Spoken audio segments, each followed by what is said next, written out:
Erben Channel dan FIC itu aja. Baik, siap. Oke. Oke, kita mulai, teman-teman. Shalom teman-teman yang sedang nonton di live YouTube dan teman-teman yang di dalam Zoom.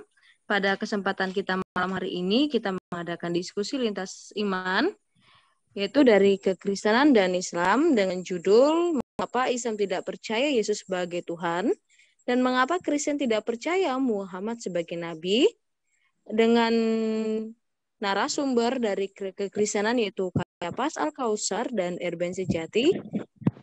Kemudian narasumber dari pihak Muslim ada Al-Hidayah dan Pak Alif. Lintas dialog ini di-live-kan dari kekristenan yaitu FIC dan Erben. Kemudian dari pihak Muslim ada ISDN dan Penunggang Kuda Live. Baik, tidak perlu berlama-lama lagi ya teman-teman, kita langsung saja diskusinya. Dengan rules tadi sudah dibacakan, opening statement masing-masing 5 menit. Yang pertama itu Kristen ya Pak ya? Islam dulu lah Pak. Oke, baik. Baik, silahkan saudara teman-teman Muslim untuk menyampaikan opening statement-nya selama 5 menit. Waktu akan diputar ketika Anda berbicara.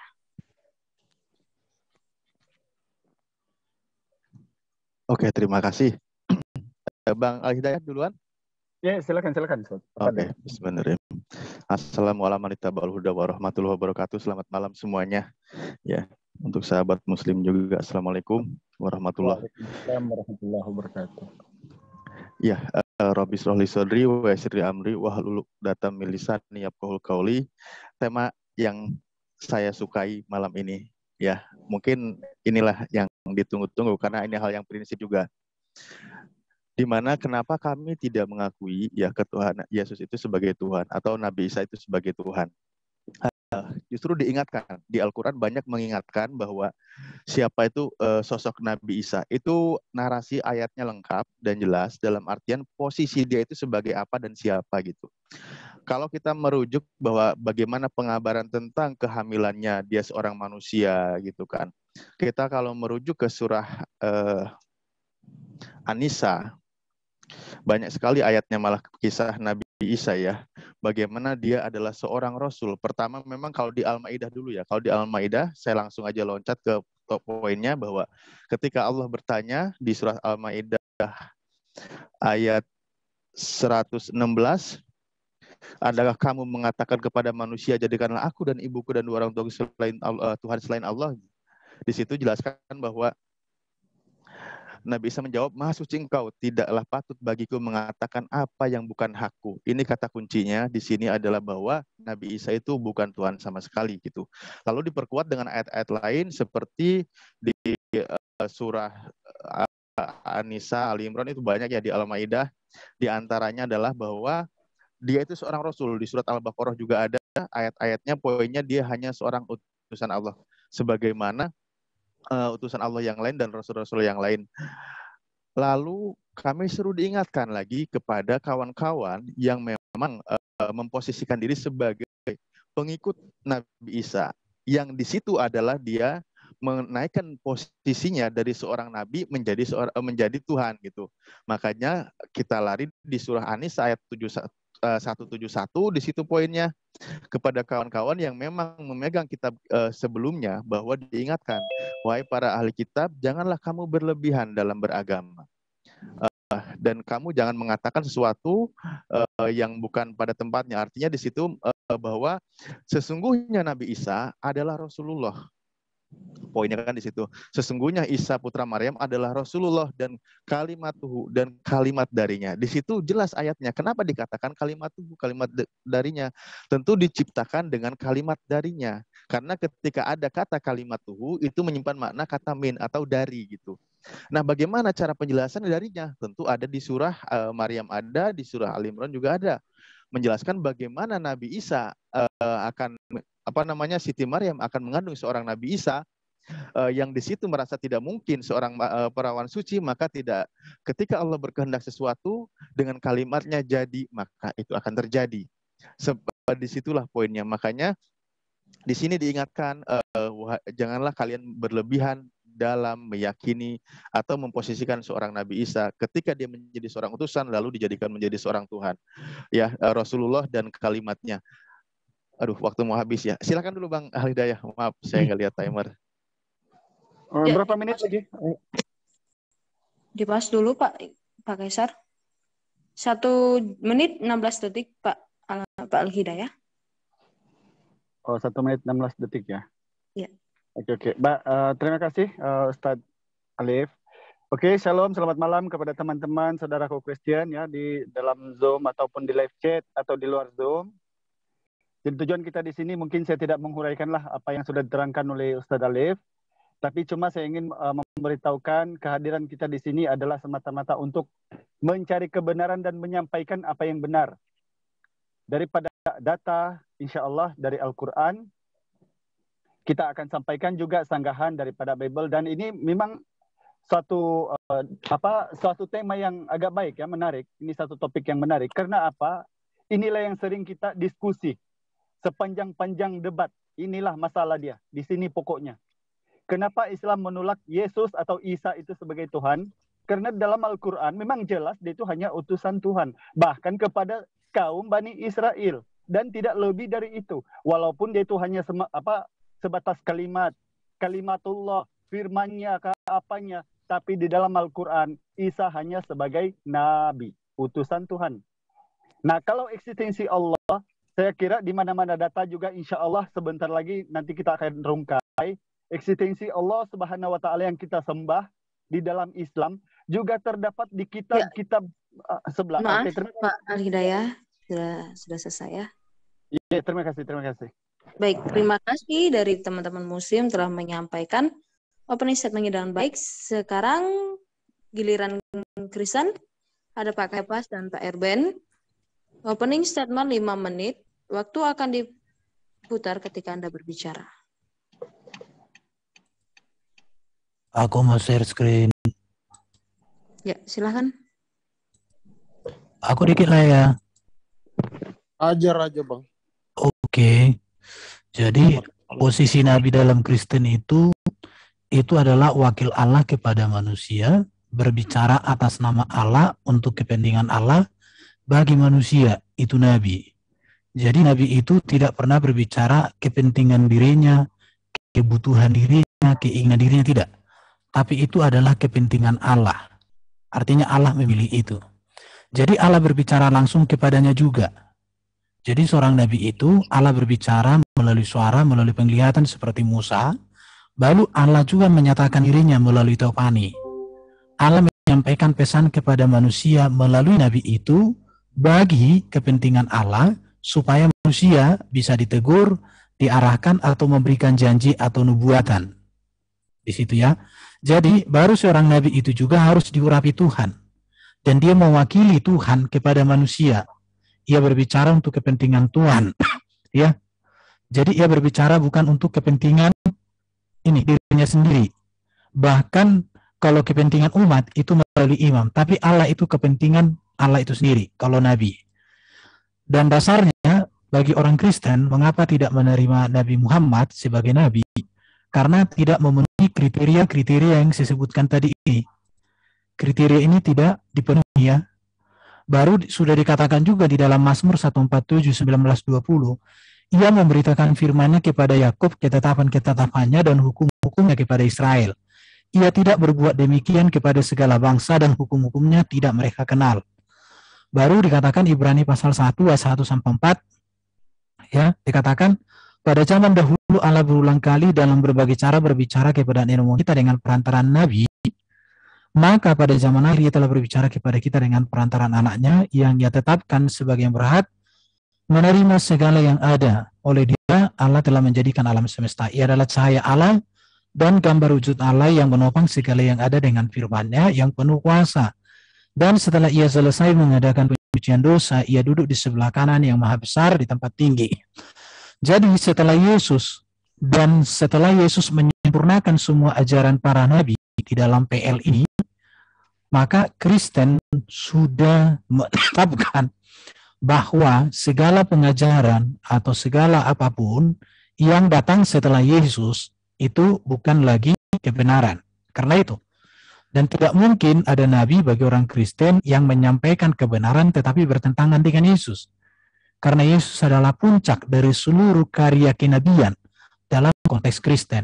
Kalaupun ada orang yang menjabat dengan karunia nabi di dalam PB, dia adalah meneruskan apa yang sudah disempurnakan, ditetapkan oleh Allah melalui Yesus Kristus. Jadi itu aja dulu saya sampaikan. Jadi setelah Yesus semua sudah selesai dan tidak ada lagi. Lanjut, bro. Oke, terima kasih Bang Erben. Selamat malam saudara-saudara Muslim dan teman-teman Kristiani. Melanjutkan dari apa yang disampaikan oleh abang saya Bang Erben, mengapa Kristen tidak percaya bahwa Nabi Muhammad adalah nabi yang setelah Tuhan Yesus? Karena kalau boleh share screen, bisa share screen ya? Iya, silahkan. Kita ambil ini 1 Korintus 11 ayat 25. Ini setelah Yesus disalib ya. Kalau orang Islam kan nggak percaya Yesus disalib dan mati. Demikian juga ia mengambil cawan sesudah makan lalu berkata, cawan ini adalah perjanjian baru yang dimateraikan, garis bawah dimateraikan oleh darahku. Perbuatlah ini setiap kali kamu meminumnya dan menjadi peringatan akan aku.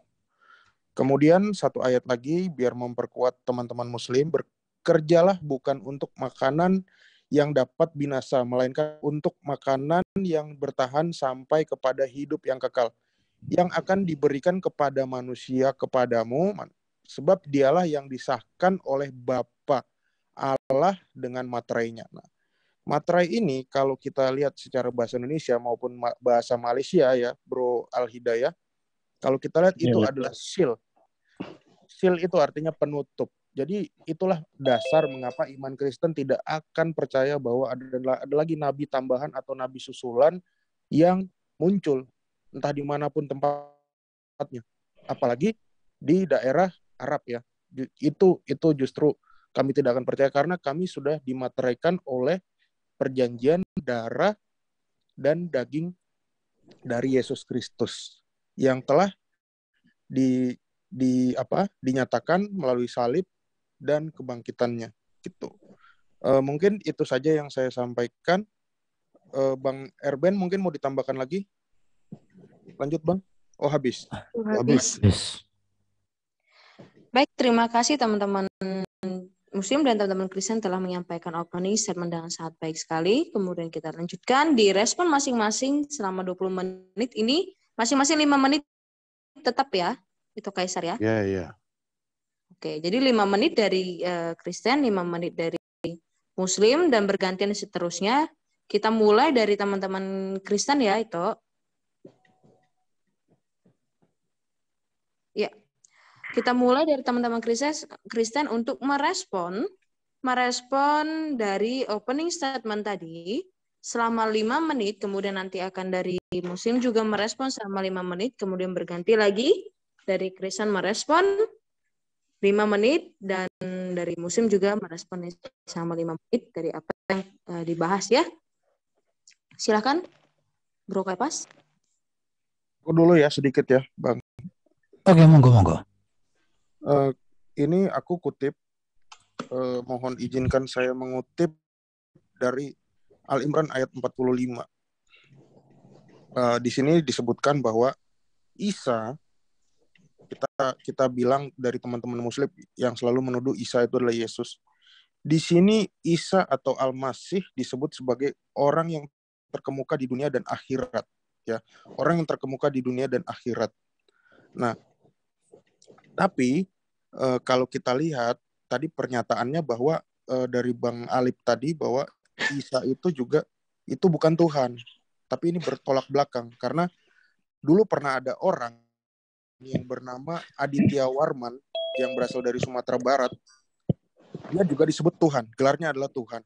Nah, jadi keanehannya itu adalah pertama, nah ini saya share screen sedikit ya.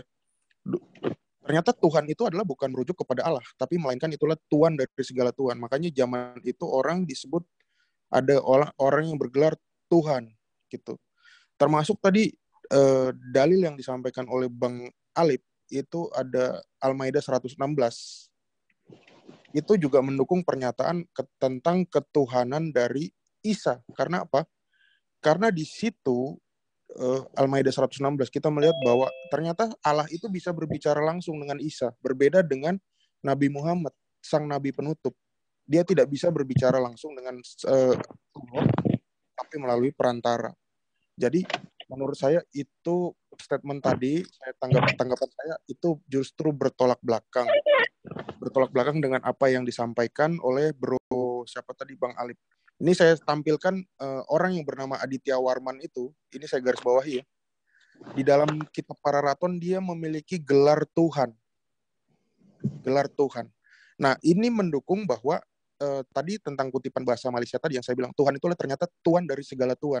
Nah, ini sejajar dengan istilah bahwa yang tertulis dalam Al-Imran ayat 45 itu terkemuka di dunia dan akhirat. Nah, ini jadi menjadi suatu kontradiktif atas premis yang disampaikan oleh teman-teman Muslim. Itu saja, mohon nanti tanggapannya ya. Saya kembalikan ke Bang Erben. Oke, aku presentasi sedikit ya. Jadi gini, kawan-kawan. Jadi penggunaan kata Tuhan itu sebenarnya kalau dimengerti, ini kan kata Tuhan ini kata yang netral, ini gelar kepenguasaan. Ini bisa kepada Allah, bisa kepada Yesus, bahkan juga Tuhan Jenaka seperti tadi disampaikan. Ini penggunaan kata Tuhan ini sepadan dengan penggunaan kata Rob di dalam Quran. Kenapa? Karena ini bisa dipakai kepada Allah, kepada Muhammad, bahkan juga kepada Yusuf. Dan ini juga sama dengan penggunaan kata Gusti dalam bahasa Jawa. Jadi kata Tuhan di sini yang harus dipahami. Dan yang pertama kali memperkenalkan kata Tuhan ini sebenarnya itu adalah dari kata Melayu diperkenalkan oleh gereja ensiklopedia. Itu ya, jadi dia. Jadi kalau orang tidak menerima Yesus sebagai Tuhan, ya karena mungkin pemahamannya. Jadi kata Tuhan di sini beda makna ini. Jadi boleh dikatakan Yesus bukan Tuhan dalam konteks ini karena ini kata YHWH. Tetapi kalau konteks ini kan dari kata Tuhan artinya menguasai, pemilik, pemelihara. Memang Yesus penguasa. Kenapa? Karena dia berkuasa di bumi di surga. Dia berkuasa mengampuni dosa. Dia berkuasa atas maut. Bahkan dia berkuasa memberikan hidup yang kekal. Dia berkuasa membawa orang ke surga. Itu artinya kepenguasaannya. Tetapi kalau dikatakan dia adalah Tuhan dalam konteks huruf besar semua ini, maka itu berbeda lagi penjelasannya. Makanya orang Kristen itu selalu belajar tentang kealahan Yesus, ketuhanan Yesus, dan kemanusiaan Yesus. Kemanusiaan Yesus itu memang dia berasal dari rahim perawan Maria. Tetapi kealahan Yesus itu dia adalah firman sendiri. Tetapi kalau disebut ketuhanan Yesus, itu berbicara kepenguasaan Yesus. Jadi ini dibedakan antara kealahan, kemanusiaan, dan ketuhanan. Kealahan itu berbicara hakikat Yesus sebagai firman. Kemanusiaan berbicara bahwa dia manusia yang sempurna, yang tidak berdosa, manusia yang berkuasa mengampuni dosa, yang berkuasa untuk mengadakan mujizat dan lain sebagainya. Dan ketuhanan Yesus ini tidak dipisahkan dan tidak dibenturkan dari keilahiannya dan kemanusiaannya. Jadi ketuhanan Yesus ini adalah kepenguasaan. Kisah Rasul 2 ayat 36 dikatakan Allah membuat Kristus yang disalibkan menjadi Tuhan. Artinya di sini bahwa ketuhanan itu berbicara kepenguasaan, keotoritasan yang Allah berikan kepada Yesus itu sendiri. Itu aja. Terima kasih ya Tim Sejati. Baik, silakan dari pihak Muslim untuk merespon. Saya dulu ya. Ya, silakan. Baik, terima kasih. Jadi saya kembali ke tema aja. Kenapa Islam tidak mengakui Yesus sebagai Tuhan? Saya kutip tentang Rasulullah ya, tentang Rasulullah. Kalau tadi saudara pada pihak sebelah mengatakan bahwa Rasulullah itu memang jauh sekali dengan Yesus ya. Tapi ada beberapa kalimat di dalam Al-Quran yang juga tidak pernah disebutkan oleh semua manusia di dalam muka bumi ini. Ini yang saya tentang. Coba kita lihat di dalam surah An-Anbiya 107. Dan tidaklah kami mengutus engkau wahai Muhammad melainkan untuk memberi rahmat kepada sekalian alam. Sementara Yesus berkata di kitab sebelah, dia itu hanya kepada Bani Israel, kepada Bani Israel, kepada Bani Israel, kepada Bani Israel. Adapun di Injil Matius 28 ayat 18 sampai 19, oleh karena itu pergilah ke semua bangsa yang dulunya itu makhluk atau sekarang menjadi ke penjuru bumi, baptislah dalam nama Bapa, Anak dan Roh Kudus. Itu berubah-ubah ayat dan tidak tahu keasliannya. Oke, jadi tentang itu bukan kita menyerang, tapi ini tekstual. Saya mohon maaf kalau sekiranya saya kedengaran agak bukan marah ini, tapi ini kan kita menerangkan saja. Saya mohon maaf sebelumnya. Karena ini Alkitabiah.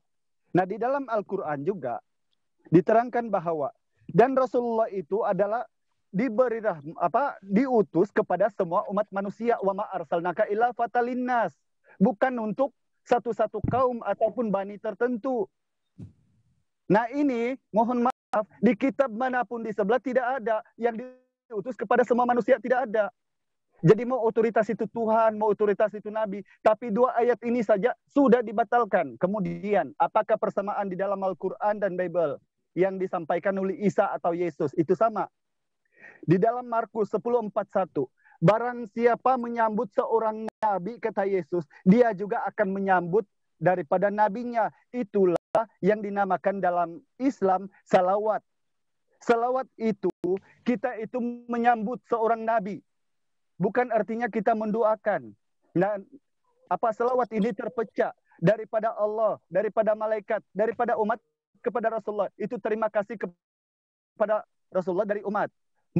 Setara dengan malaikat, daripada Allah, itu kepada Rasulullah. Sebab itulah ada salawat. Nah, syahadat ada juga di dalam sebelah, di kitab sebelah. Di dalam Injil Yohanes 17 ayat 3. Inilah hidup yang kekal itu. Bahwasanya mereka mengenal engkau satu-satunya Allah yang benar. Dan mengenal Yesus adalah yang telah engkau utus. Jadi bagaimana mungkin kalau saya pribadi menuhankan yang berkali-kali mengatakan dia hanya sebatas utusan. Bahkan aku bersyukur kepadamu ya Bapa penguasa langit dan bumi. Injil Matius 11 ayat 25. Injil Markus 12:29, dengarlah hai orang Israel, Tuhan Allah kita, Tuhan itu esa. Aku diutus hanya kepada domba-domba yang hilang dari umat Israel. Nah, kalau Rasulullah dari 2 ayat ini saja, na'udzubillah. Coba kamu cari, bantah. Ada tidak dalam Bible atau di mana-mana kitab? Kamu Muhammad diutus kepada sekalian alam ataupun tokoh manalah. Kita tidak payah menyebutkan. Untuk seluruh umat manusia ada enggak? Jadi mohon maaf, Islam itu kenapa dia tidak mau beriman kepada lain Tuhan? Kalau memang itu tidak terbantahkan, yang memang absolut, tekstual dalam pengajaran para nabi, ataupun pengajaran kitab sendiri bahwa dia adalah satu-satunya yang sang khalik, maka kita wajib untuk beriman. Tapi apa yang jelas di dalam Al-Quran, la nufarikum baina ahadin min rasuli. Karena semua yang di dalam Bible dan di dalam kitab Tanak Taurat atau Zabur, Mazmur itu nabi. Sementara siapakah Tuhan alam semesta? Inilah kita mau lihat. Dalam Keluaran 30 ayat 20. Tidak ada seorang pun yang boleh melihat aku, yang boleh tahan hidup. 1 Timotius 6 ayat 16. Dia satu-satunya yang tidak mengalami maut. Tiada seorang yang pernah melihat dia. Injil Yohanes 5:37. Sama. Tidak kelihatan, tidak kedengaran.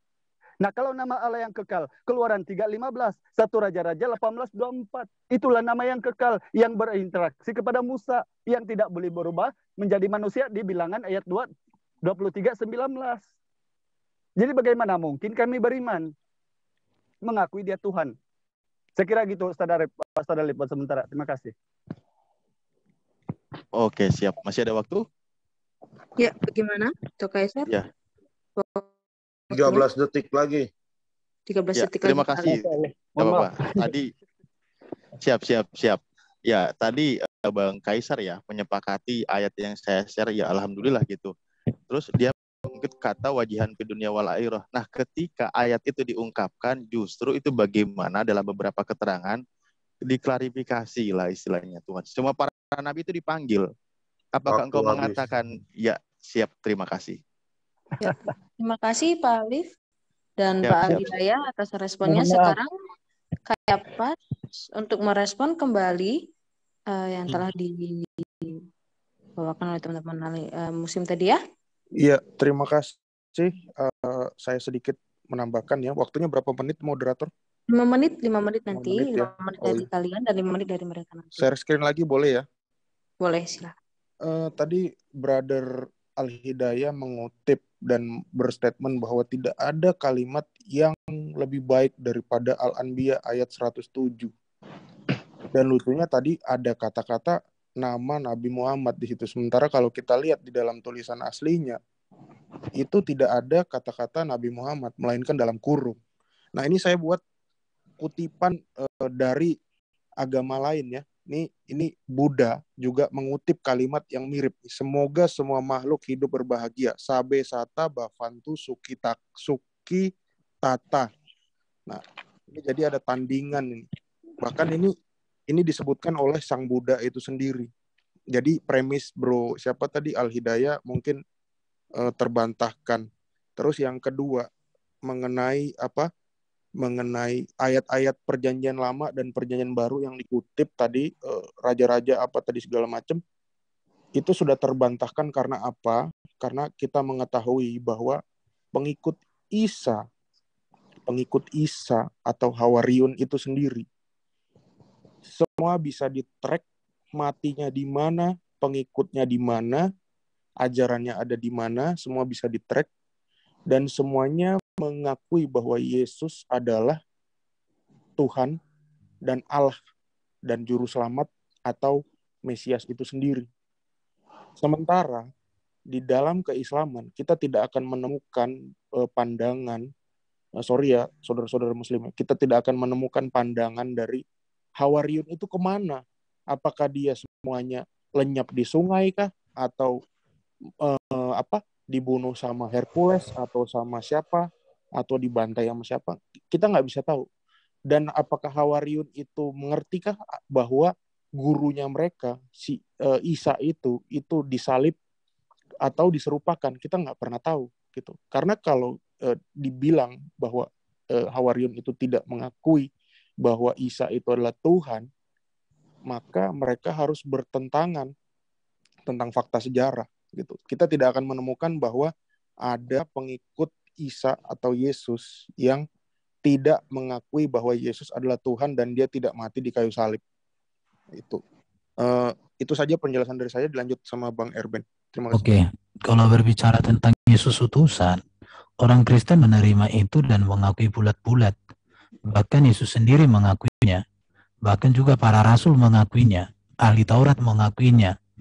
Ya, Rasul Paulus mengakuinya, Petrus dan murid-murid mengakuinya. Tetapi utusan bagaimana ke Yesus ini? Kami melihat bahwa Yesus utusan berbeda dari semua utusan. Kenapa? Karena kehadiran Yesus, karya Yesus, perbuatan Yesus, hidup Yesus, teladan hidup Yesus, segala sesuatunya itu unggul atas semuanya. Karena tidak ada utusan yang bisa dibandingkan dengan Yesus dalam segalanya yang benar. Keunggulan Yesus itu atas semua para utusan apa? Perbuatan Yesus ajaib, pengajarannya sempurna tentang norma dan etika moral, kehidupannya sempurna, kelahirannya ajaib, apalagi pengajarannya sempurna tentang manusia, tentang dosa, tentang keselamatan, bagaimana dia mati, bagaimana dia bangkit, kemudian naik ke surga, bagaimana dia akan datang di akhir zaman menjadi hakim yang adil. Jadi tidak ada orang Kristen yang menolak posisi Yesus sebagai utusan. Dan dia utus untuk apa? Untuk menyelamatkan, untuk menyelesaikan pekerjaan Allah, supaya manusia jangan ada yang hilang, supaya dibangkitkan pada akhir zaman. Yesus datang untuk ini diutus.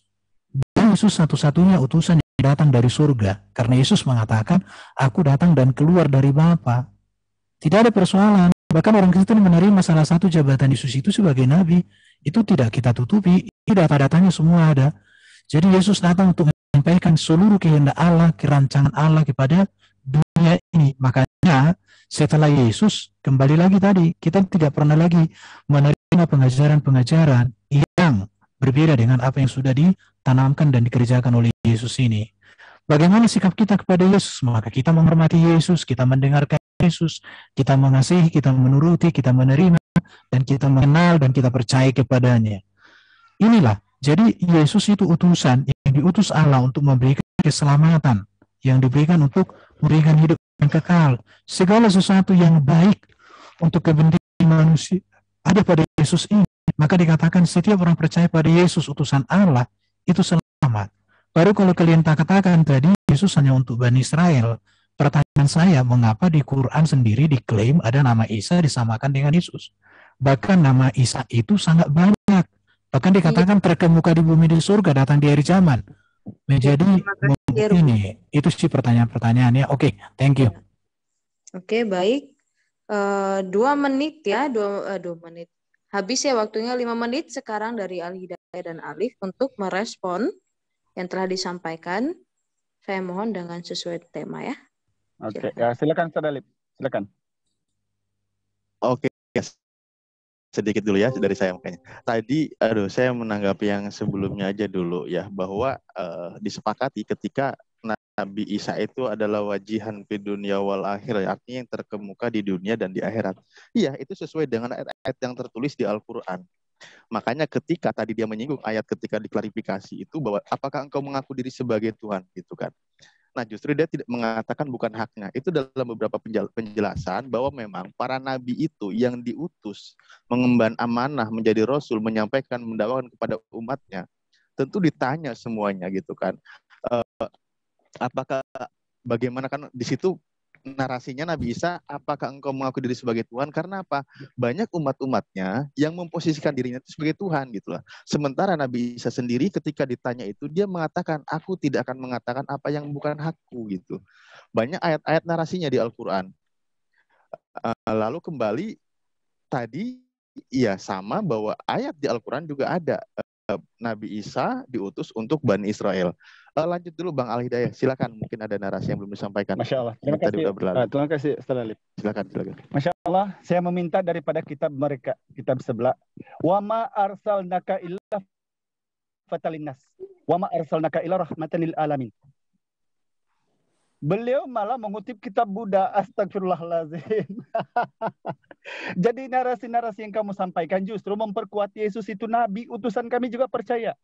Nah, apakah percaya ini hanya percaya sebagai nabi menjadi Tuhan? Tidak. Karena nabi, menurut Yesus sendiri, kamu boleh buka Yohanes 4 ayat 4, karena Yesus yang memberitahukan bahwa dia adalah nabi. Coba kamu baca Ibrani pasal 3 ayat 1. Yesus adalah imam dan rasul yang harus diimani. Tapi Islam beriman kepada Isa Al-Masih itu sebatas nabi, dan jelas pengajarannya seperti yang disebutkan oleh saudara kita dari umat sebelah, bahwa dia mengajarkan sebilangan kaum. Di dalam Bible Anda dikatakan, di dalam Injil Matius bab 14 ayat 12. Saya diutus hanya kepada domba-domba yang hilang dari umat Israel. Ayat sebelumnya 10 ayat 5. Janganlah kamu menyimpang atau masuk ke kota Samaria, melainkan pergilah kepada domba-domba yang hilang dari umat Israel. Injil Matius 15:26. Ini lebih dahsyat. Tidak pantas bagiku menolong orang-orang yang bukan orang Yahudi, di luar Yahudi katanya. Kalau aku menolong mereka, sama halnya saya memberi makan seekor anjing. Jadi na'udzubillah, ucapan-ucapan Yesus yang begini tidak boleh kami imani, kami Muslim sebagai Tuhan. Karena dia itu sebatas utusan Tuhan. Apa buktinya dia utusan? Apakah dia menerima firman? Yohanes 17:8. Segala firman yang kau berikan telah kusampaikan kepada mereka. Mereka telah menerimanya. Dan mereka tahu benar-benar aku datang daripadamu. Mereka tahu engkau yang mengutus aku. Dia tidak pernah berkata, aku yang dulunya diriku mengutus diriku. Jadi bagaimana mungkin saya mau menuhankan dia?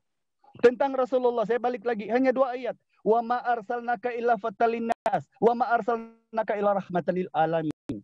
Amin, haleluya. Tidak ada. Karena apa? Islam ini melalui pengajaran para nabi terdahulu. Apa samanya? Semuanya sama kok.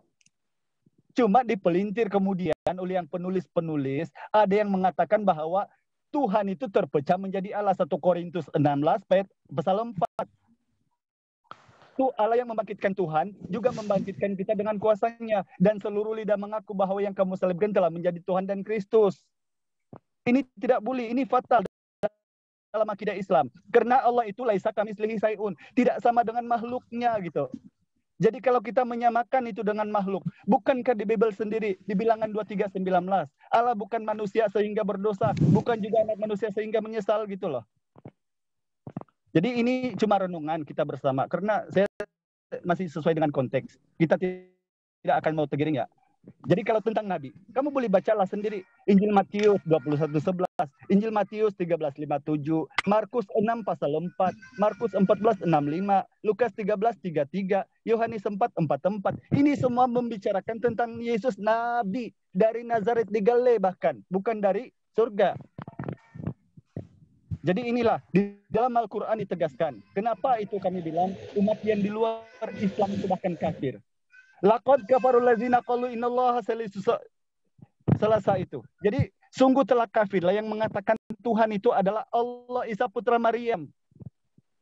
Wa ma taqulu salasa. Jangan katakan Tuhan itu 3. Wa anta harul lakum. Berhentilah, itu akan lebih baik bagimu. Bapa, Putra dan Roh Kudus. Terima kasih Pak terima kasih. Hidayah. Waktu telah habis. Moderator, izin introduksi sebentar. Saya ganti perangkat yang nama Alif 2 itu ya, yang ini disconnect dulu. Agak susah mau share screen ini HP-nya. Ya, makasih. Ya, sembari menunggu Pak Alif untuk connect audio di Alif 2.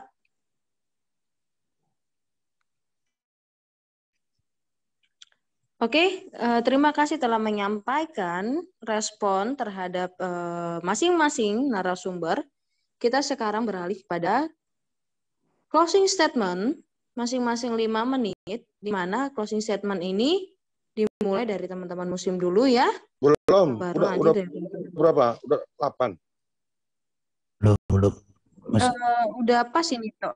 Sesuai dengan itunya. Respon kan masing-masing 20 menit. Setelah dari respon ada closing statement masing-masing 5 menit. Oh, kan 80 menit totalnya. 40-40. Tok, bukan 20-20. Iya, Oh, jadi 40 masih. Oke, baik. Jadi ini masih ada lagi 20 menit lagi ya. Berarti TikTok ya 20 menit lagi. Oke. Oh, ini Pak Alif udah di tempat.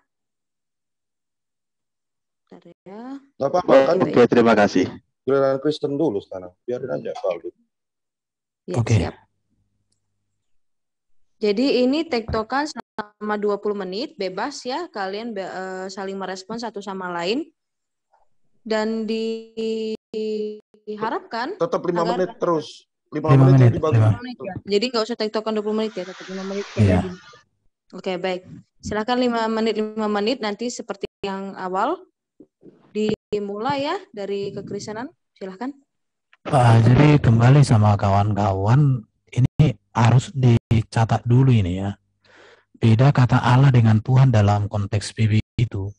Jadi ketika kami mengatakan Yesus Tuhan, itu artinya dia penguasa di bumi di surga.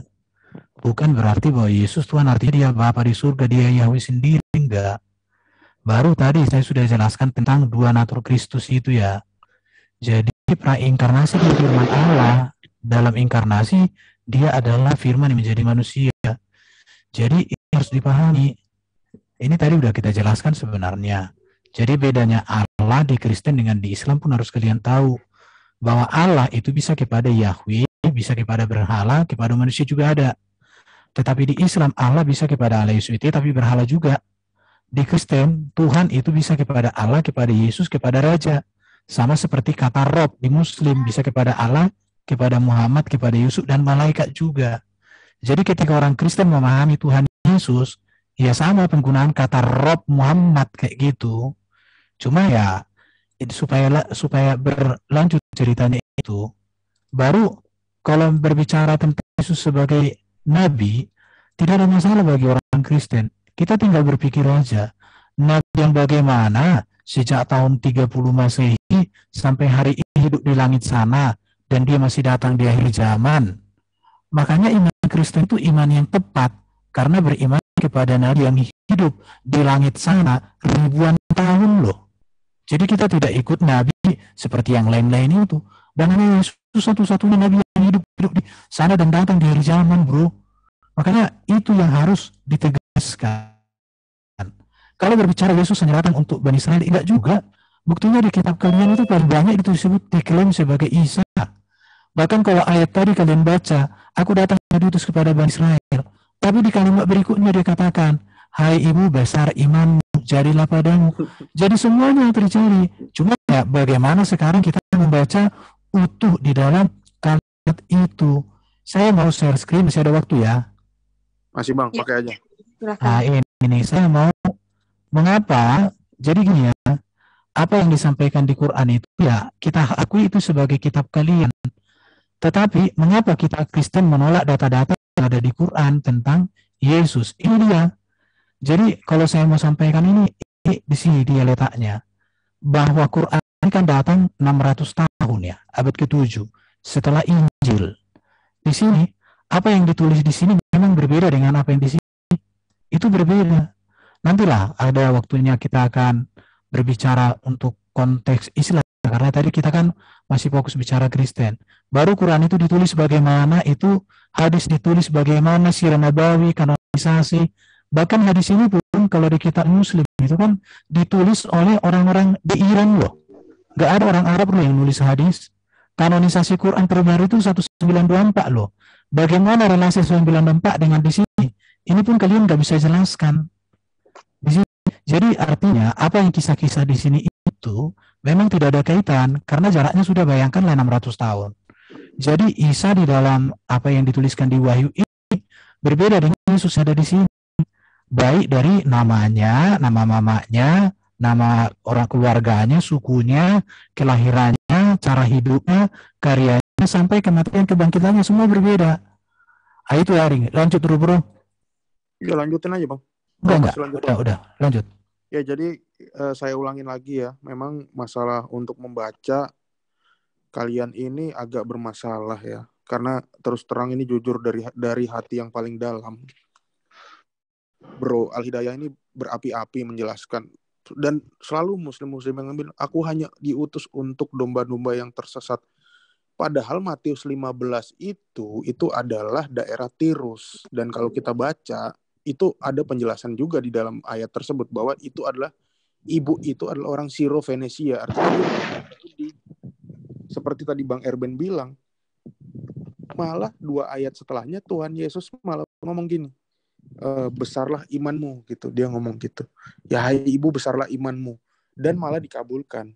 Kalau sesuai dengan apa yang dikatakan Bro Al-Hidayah tadi, maka seharusnya orang Siro Venesia atau orang Irak tadi itu tidak akan dikabulkan gitu. Terkait masalah hanya untuk orang Israel, ini malah saya akan menunjukkan lagi di dalam surat Yasin ayat 14. Di situ ditulis bahwa ada utusan Isa di situ. Memang di situ tidak tertulis Isanya ya, tapi menurut tafsir Jalalain Ibnu Katsir menulis utusan. Tidak peduli namanya siapa, tapi terima kasih, waktu telah selesai Pak Kayapas. Ya, utusan baik, terima kasih ya. Thank you. Ya, terima kasih teman-teman Kristen telah menyampaikan responnya. Sekarang teman-teman Muslim untuk menyampaikan responnya selama 5 menit. Waktu akan diputar ketika Anda berbicara. Silakan setelah live. Lanjut dulu aja, nggak apa-apa tuh banyak nanggapin. Nanti saya sisain waktu aja.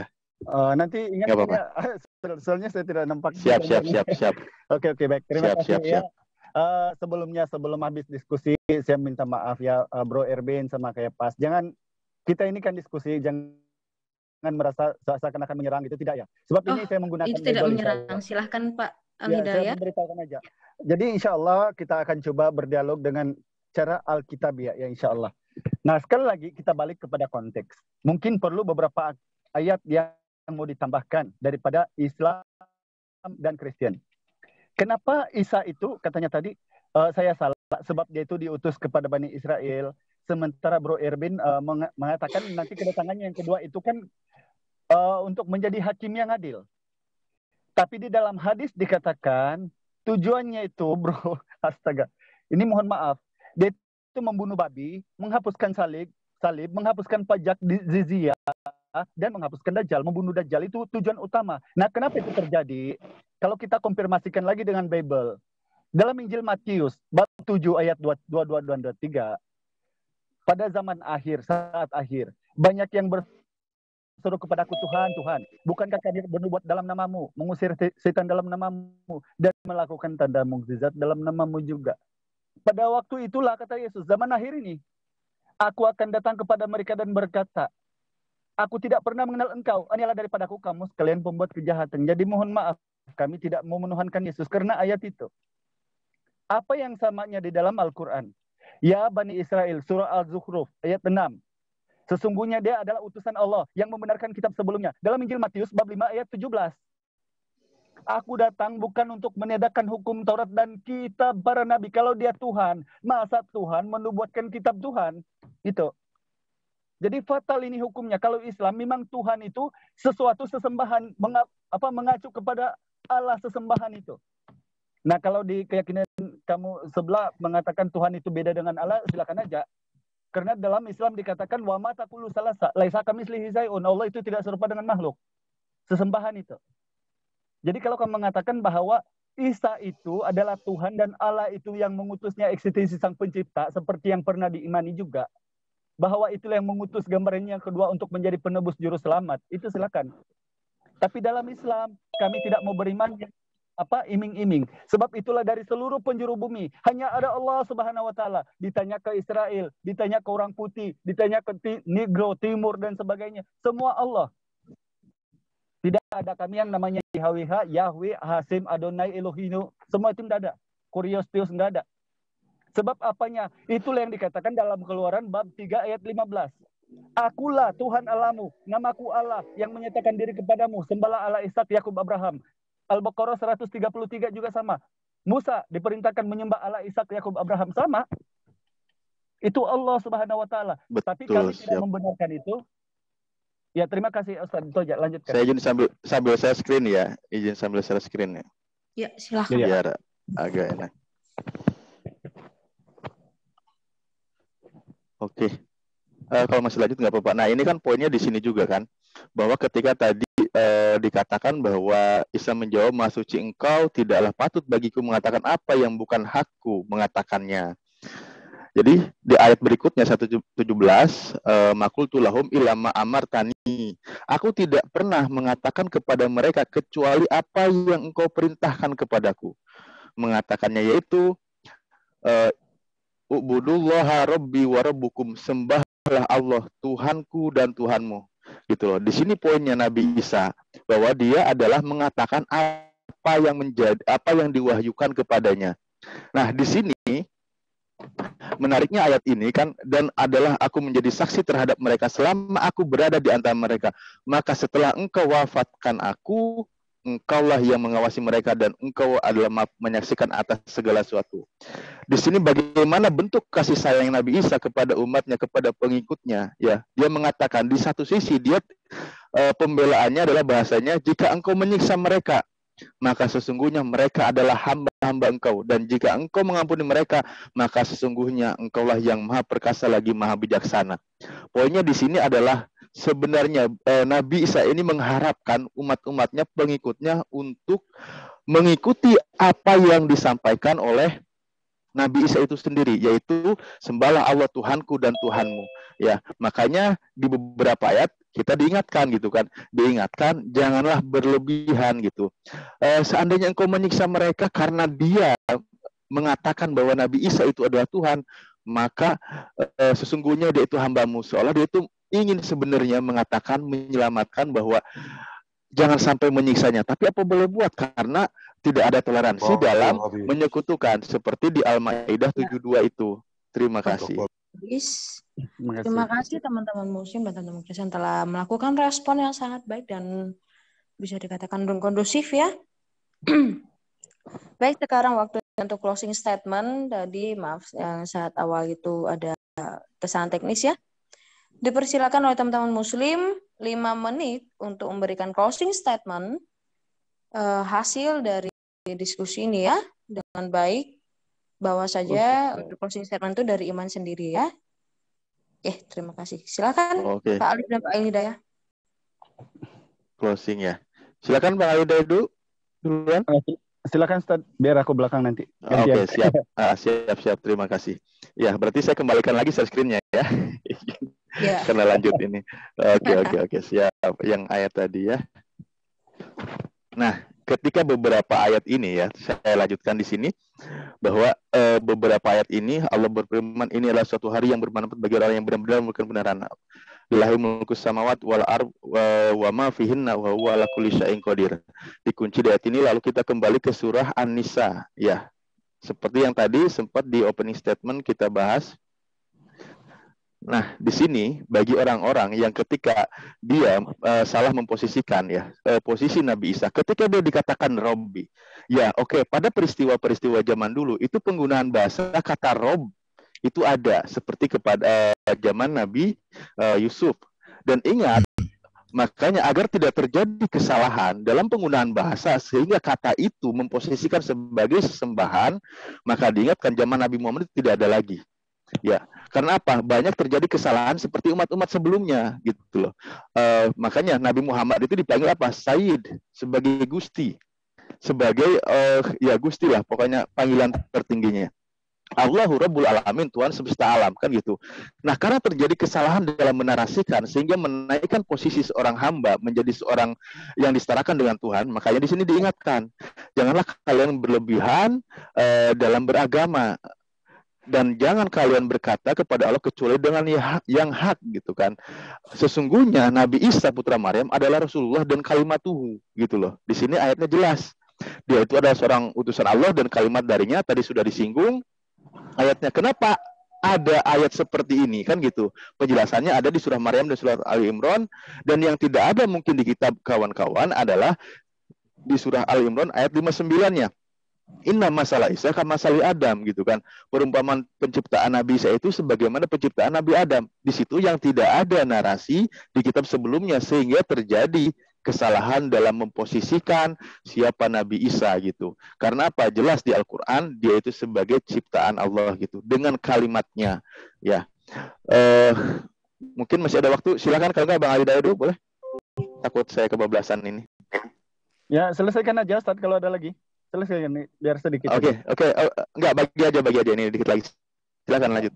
Manfaatkan waktu. Baik, terima kasih. Intinya saya mohon maaf kalau sepanjang dialog ini ada terkasar bahasa ya, tersalah bahasa. Tapi kita ini di sini dalam renang mencari Tuhan, mencari sembah yang benar.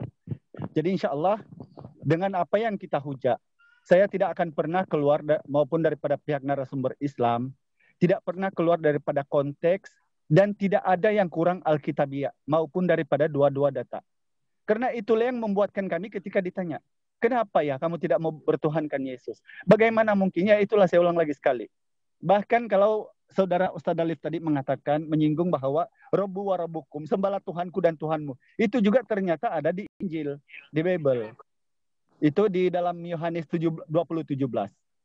Jangan sentuh aku, jangan pegang aku. Katakan kepada mereka, sebab aku akan pergi kepada Bapakku dan Bapakmu, Allahku dan Allahmu, kata Yesus. Bahkan dalam Injil Matius 4 ayat 10. Inilah iblis. Sembahlah Tuhan Allahmu, sebab ada tertulis hanya kepada Dia, bukan kepada engkau berbakti. Jadi inilah beberapa ayat selain daripada ada beberapa poin tadi yang mungkin minimal boleh digunakan pakai untuk menolak ketuhanan Yesus. Karena memang bukan kami menolak Yesus. Kami justru memuliakan Yesus sebagai abduhu wa rasuluh, hamba dan utusan. Dan itu terdapat di Bible, dua-dua datanya kita rungkai. Alhamdulillah. Jadi bagaimana mungkin kita mau paksakan tentang Rasulullah? Sekali lagi saya balik. Wa ma arsalnaka illa fatalinas, wa ma arsalnaka illa rahmatan lil alamin. Gunalah mana-mana kitab pun. Ada yang setara dengan itu enggak? Diutus untuk semua manusia dan pemberi rahmat kepada sekalian alam. Oke, terima kasih dengan waktunya. Mohon maaf kalau ada tersalah bahasa dan terkurangnya gitu. Maaf, saya ini insan biasa. Assalamualaikum warahmatullahi wabarakatuh. Baik, terima kasih dari Masih ada waktu? Habis ya? Masih ada 1:07. Nah, lumayan kita manfaatkan Bang Ali Hidayah ya. Ya, silakan. Ya, betul, kita kuatkan lagi apa yang disampaikan Bang Ali Hidayah bahwa Rasul Allah itu Nabi Isa itu Rasulullah dan bagian dari kelebihannya itu ada. Makanya tilka rasul padahal ba'dukum ba'do gitu kan. Itulah para rasul di mana masing-masing para utusan Allah itu adalah memiliki kelebihan masing-masing. Ya, bagaimana ada yang langsung berkomunikasi seperti Nabi Musa, bagaimana ada yang langsung dilahirkan yang tanpa ayah seperti Nabi Isa dan lain sebagainya. Juga Nabi Muhammad. Nah, kembali lagi bahwa semua itu adalah utusan Allah. Makanya kami disuruh beriman apa yang diwahyukan kepada Nabi Adam, Nabi Nuh, Nabi Ibrahim, Nabi Musa, Nabi Isa. Semua sama untuk menyembah Allah saja, Tuhanku dan Tuhanmu. Itu semua sama. Makanya tidak ada posisi yang menaikkan bahwa dari seorang utusan, seorang nabi, seorang manusia menjadi seorang Tuhan. Kalau tadi kata Rob dipadankan menjadi sesembahan sesembahan itu yang salah. Karena sesembahan itu kan kata ilah. Makanya ketika zaman dulu terjadi kesalahan dalam menarasikan, diingatkanlah datang Nabi sesudahnya. Oke, terima kasih. Ya, terima kasih telah menyampaikan closing statement-nya. Silakan dari pihak Kristen untuk menyampaikan closing statement-nya. Silakan bro, duluan. Ya Bu, sedikit ya. Terima kasih atas statement-nya tadi dari teman saya Al-Hidayah yang sudah berbuih-buih menjadi permadani. Nah, ini terkait Allah dan Tuhan tadi, sebaiknya kita fokus ke situ saja karena penjelasan kami tadi sudah jelas bahwa di dalam Al-Quran sendiri itu justru Isa itu terserah dari kalian. Justru ayat-ayat yang dalam Al-Quran itu Isa adalah sebagai Tuhan, sebagai Tuhan dari segala Tuhan, gitu loh. Kami tidak perlu memaksakan, oh ini langsung ini jadi Allah. Tapi Al-Quran sendiri yang menulis, gitu. Terkait Salisu Salasa itu bukan Tritunggal, bro. Itu Islam menyerang bidat yang namanya Triteisme. Atau tokohnya yang kalian bisa lihat di dalam YouTube itu, teman-teman yang kalian rangkul sendiri, si Jody Hindarto, gitu. Ajaran Triteisme. Itu bukan Tritunggal. Nah, malah di dalam surat At-Taubah ya, ini malah gini, ini orang-orang Nasrani menjadikan rahib-rahibnya sebagai Tuhan selain Allah dan Al-Masih. Nah, ini seharusnya kalimat rancu. Rahib-rahibnya sebagai Tuhan selain Allah dan Al-Masih, tapi di sini dibikin koma. Padahal kita lihat dalam bahasa Arabnya ini tidak ada koma. Ini diberi tanda kurung lagi. Jadi ini sebenarnya memang Al-Quran tidak bermasalah terhadap kodrat Yesus yang ada dalam Galatia 2 ayat 9. Bahwa di dalam dialah terdapat seluruh kepenuhan jasmania, seluruh kepenuhan kealahan. Jadi Yesus itu manusia dan Allah. Itu nggak bisa. Kalian nggak bisa mengutak-ngatik itu. Termasuk tadi mengutip-ngutip Alkitab, mengutip-ngutip ayat Injil gitu. Karena semua penulis Injil nggak ada yang mualaf, bro. Dan udah gitu, di Al-Quran tidak ada satupun kata Kristen. Yang ada malah Nasrani. Nasrani juga itu adalah bidat dari kekristenan. Gitu. Kisah Para Rasul 2 ayat 45. Ya, itu saya tambahkan, dilanjutkan sama Bang Herben. Bang. Oke. Bentar ya. Aku ini. Keto ya. Oke. Jadi saya bisa katakan data Quran tentang Yesus itu tidak valid dan tidak ada hubungan. Kenapa? Alkitab ini kan ditulis oleh saksi fakta, bro. Artinya mereka melihat, mereka mengalami. Baru ditulis pelaku sejarah. Ditulis dalam manuskrip, bukan dalam pelepah kurma dan lain sebagainya. Artinya tulisan itu bisa disimpan. Baru saksi fakta itu hidup dan mati untuk apa yang mereka tulis. Semua mereka yang menulis daripada kisah tentang Yesus, mereka hidup membaktikan untuk apa yang mereka tulis. Dan tulisan itu dipakai gereja secara am dan dilestarikan sampai hari ini. Makanya manuskrip Alkitab puluhan ribu. Tetapi bagaimana dengan Quran? Saya katakan jong, tidak ada. Quran ditulis bukan oleh saksi fakta. Bukan ditulis oleh pelaku sejarah. Bahkan tidak ada manuskrip Quran sampai hari ini utuh. Baru penulis Quran ini apakah hidup dan mati untuk apa yang diceritakan tentang Isa? Tidak. Justru menyangkalinya. Tulisan ini apakah pernah dipakai gereja? Quran enggak pernah. Jadi makanya kalau kalian mau memahami Yesus dari Quran, tidak akan nyambung di situ. Kenapa? Ini jaraknya ini 6 abad, bro, 6 abad. Di situ ya. Itu yang harus dipahami. Jadi saya mau katakan nih, Yesus itu Tuhan. Tetapi dari tadi saya sudah jelaskan kata Tuhan itu artinya luas. Bisa Tuhan, bisa Raja, Kaisar. Dan konteks Yesus itu untuk gelar kepenguasaan jabatan. Ini dia ya, kata kurios itu berpadanan dengan kata Inggris Lord, berpadanan dengan kata kuros, artinya kepenguasaan itu. Di situ baru sama dengan kata Rob tadi atau dengan kata Gusti. Ini penggunaan kata Tuhan atau kurios dalam konteks PB. Saya cepatkan aja, udah ulang-ulang tuh sampaikan, nanti bisa dicek kawan-kawan, dihentikan videonya kalau mau. Jadi kalau kami mengatakan Yesus Tuhan, yes, betul. Kenapa? Karena dia berkuasa di bumi di surga. Tetapi apakah dia Yahweh? Dia firman Yahweh. Karena firman di dalam Yahweh, maka firman Yahweh. Karena itu. Maka dikatakan Yesus di sini, segala kuasa di surga di bumi, dikatakan di situ. Dia berkuasa, dan itulah ketuhanan Yesus. Itu yang perlu untuk disampaikan. Kalau berbicara utusan, nggak ada persoalan. Orang Kristen meyakini Yesus utusan. Tetapi utusan yang bagaimana? Utusan yang datang dari diri Allah. Adakah utusan yang datang dari diri Allah? Tidak ada. Makanya kami selalu mengutamakan Yesus dalam segala hal. Adakah utusan yang sudah di surga menyediakan tempat untuk manusia percaya? Tidak ada. Hanya Yesus di situ. Baru kalau dikatakan Yesus Nabi, iya. Pertanyaannya, adakah Nabi yang hidup ribuan tahun di langit sana? Dia datang dari zaman menjadi hakim yang adil. Selain Yesus, tidak ada. Jadi menurut saya nih, udah komplit kalau kita beriman kepada Yesus itu. Oke, waktu habis. Waktu ini kok habis-habis terus ya. Oke. Iya, perasaan baru mau ngomong dari tadi suka habis terus ya. Ya, terima kasih teman-teman. Terima kasih teman-teman Muslim dan teman-teman Kristen. Diskusi udah sangat baik ya berjalan. Ini saya mau nanya teman-teman, mau membuka sesi Q&A enggak dari para partisipan ke narasumber di Zoom ini? Kita kok nggak ada bahas tentang Nabi Muhammad? Nah itu tadi aku bilang. Ya harusnya dong. Tadi kan kita bahas ketuhanan Yesus. Sekarang gilirannya ke Nabi Muhammad. Itulah. Keren juga Bang Erben. Iya. Aku pikir.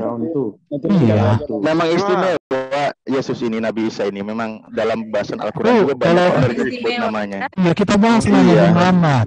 Kan. Ya, jadi bagaimana nih teman-teman? Kita buka sesi Kita Q&A. tambahkan 20 menit. Pak Agus gimana? Iya, fokus Nabi Muhammad lah dulu. Masa Yesus terus dibahas apa nggak? Oke, boleh.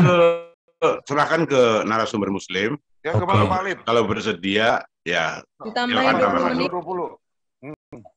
Oke, boleh. Ya, silakan. Oke. Aku mengawali dari sini ya. Berarti ini sesi big match ya. Ini big match ya teman-teman. Atas aku dulu ya, boleh? Ya, silakan Bang, silakan.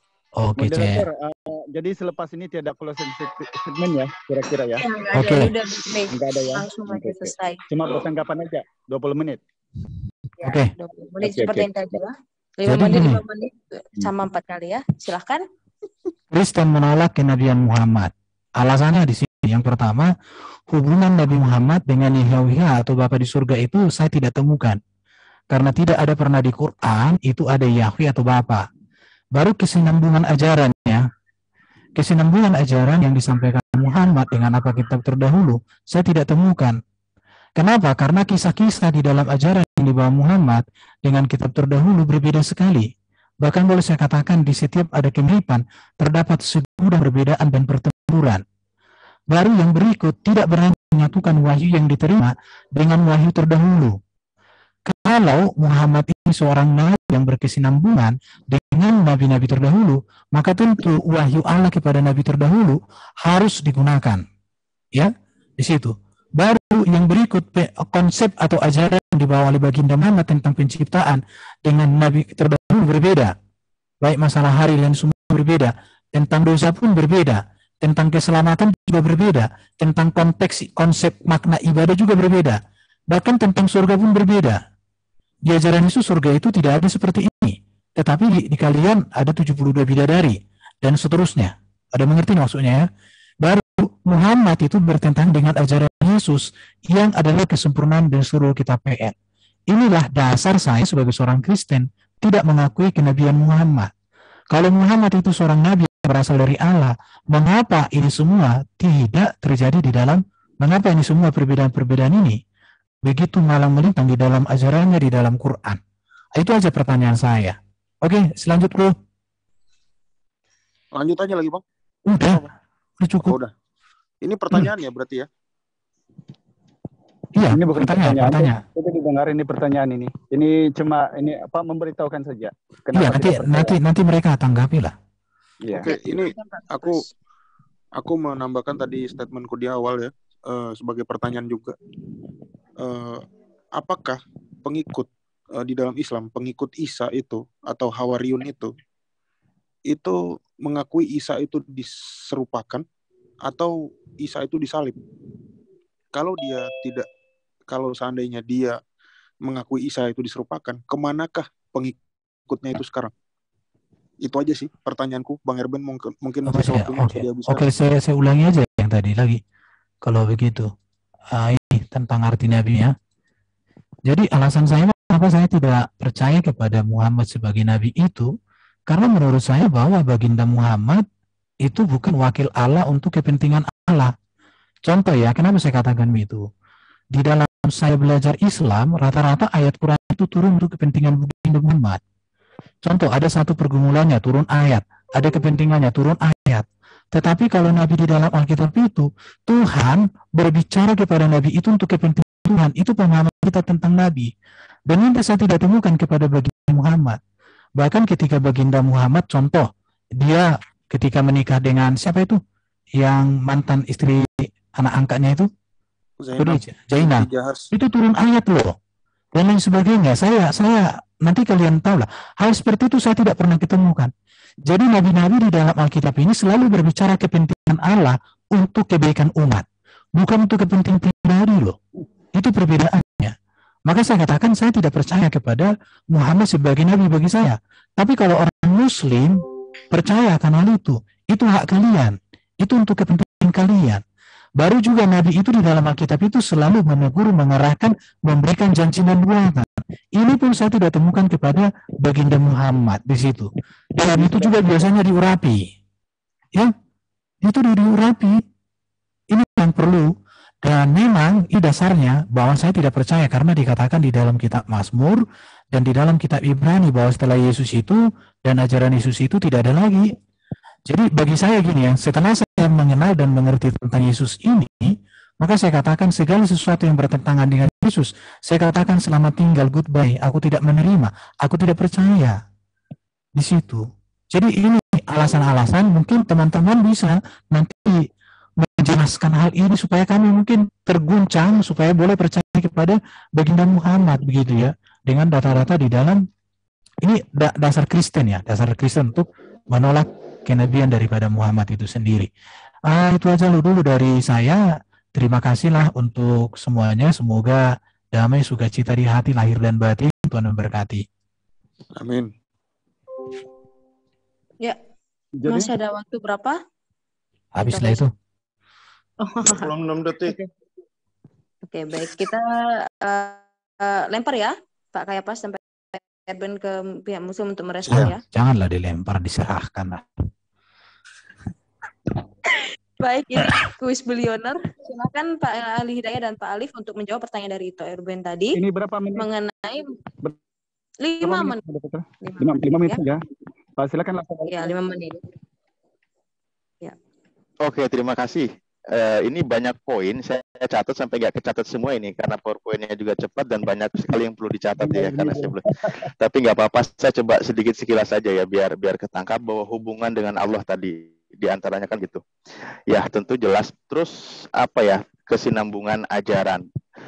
Di Al-Quran itu banyak ayatnya, bahkan tadi kita bahas ya kami beriman apa yang diwahyukan kepada para nabi dan para rasul, semua wahyunya sama, semua diperintahkan untuk menyembah Tuhan yang sama. Itu jelas ayatnya gitu.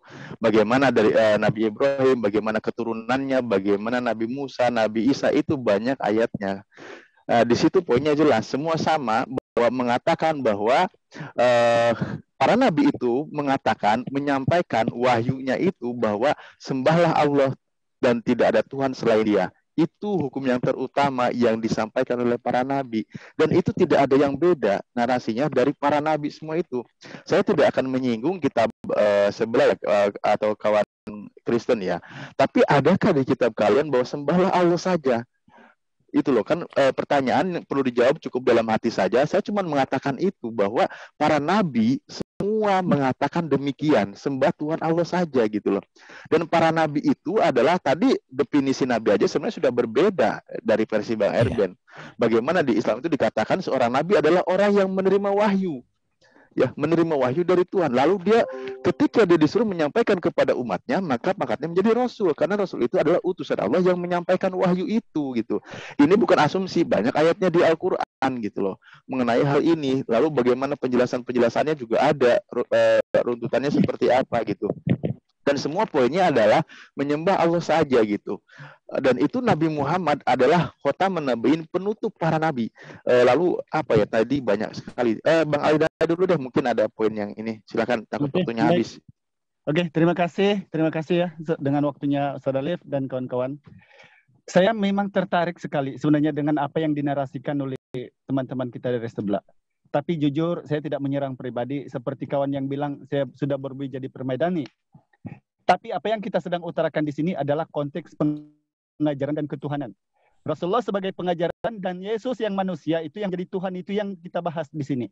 Nah sekarang ketika Anda mengatakan, mengutip beberapa hadis, sedang dalam keimanan Islam, juga percaya bahwa apapun yang tertulis di Bible kamu, itu benar menurut kamu, kan gitu.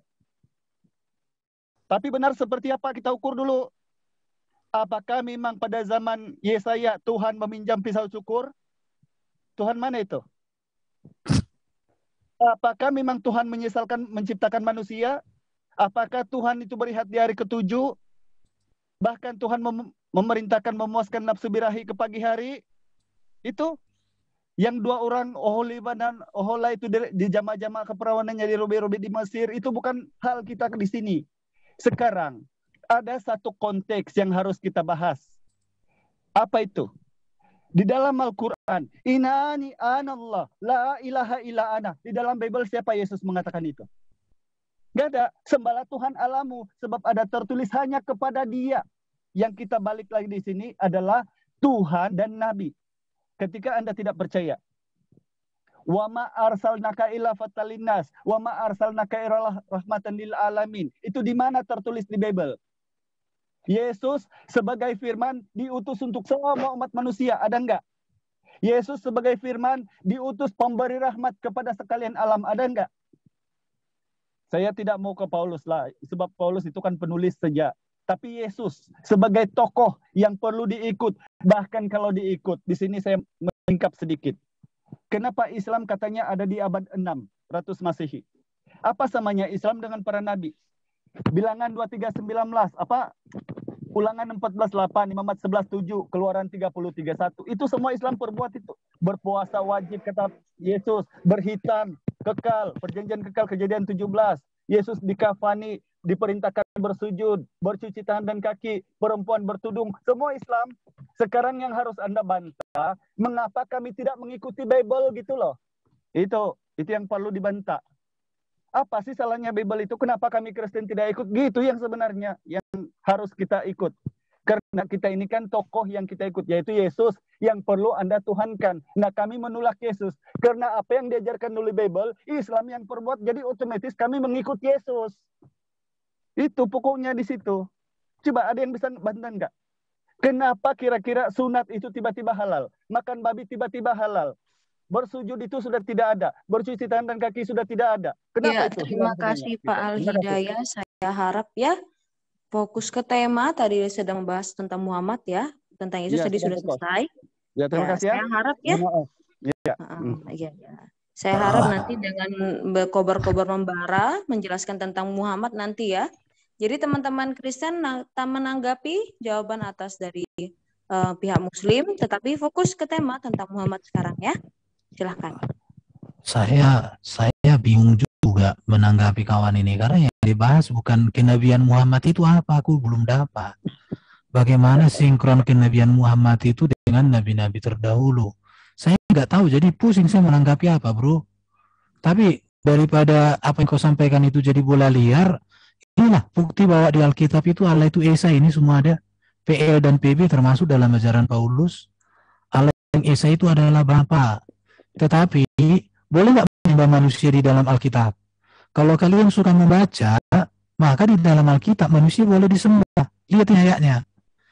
Ini yang disembah siapa nih, bos? Kalau kalian lihat, menyembah kepada raja. Raja siapa yang disembah? Daud. Siapa yang disembah? Betseba. Baru disembah binatang. Menyembah kepada siapa? Raja Daud. Loh, boleh nggak menyembah manusia? Boleh. Dalam konteks sebagai apa ya? Sebagai raja. Baru menyembah Allah. Iya, menyembah Allah. Loh, kalau gitu berarti manusia Allah. Enggak. Jadi kata menyembah itu kata yang netral. Kalau kita tahu konteks kata, maka kata dalam konteks bisa maknanya berubah. Kami menyembah Yesus sebagai Tuhan. Tuhan di situ kan artinya penguasa. Penguasa di bumi di surga. Daud aja hanya penguasa di Israel disembah Nabi Nathan kok.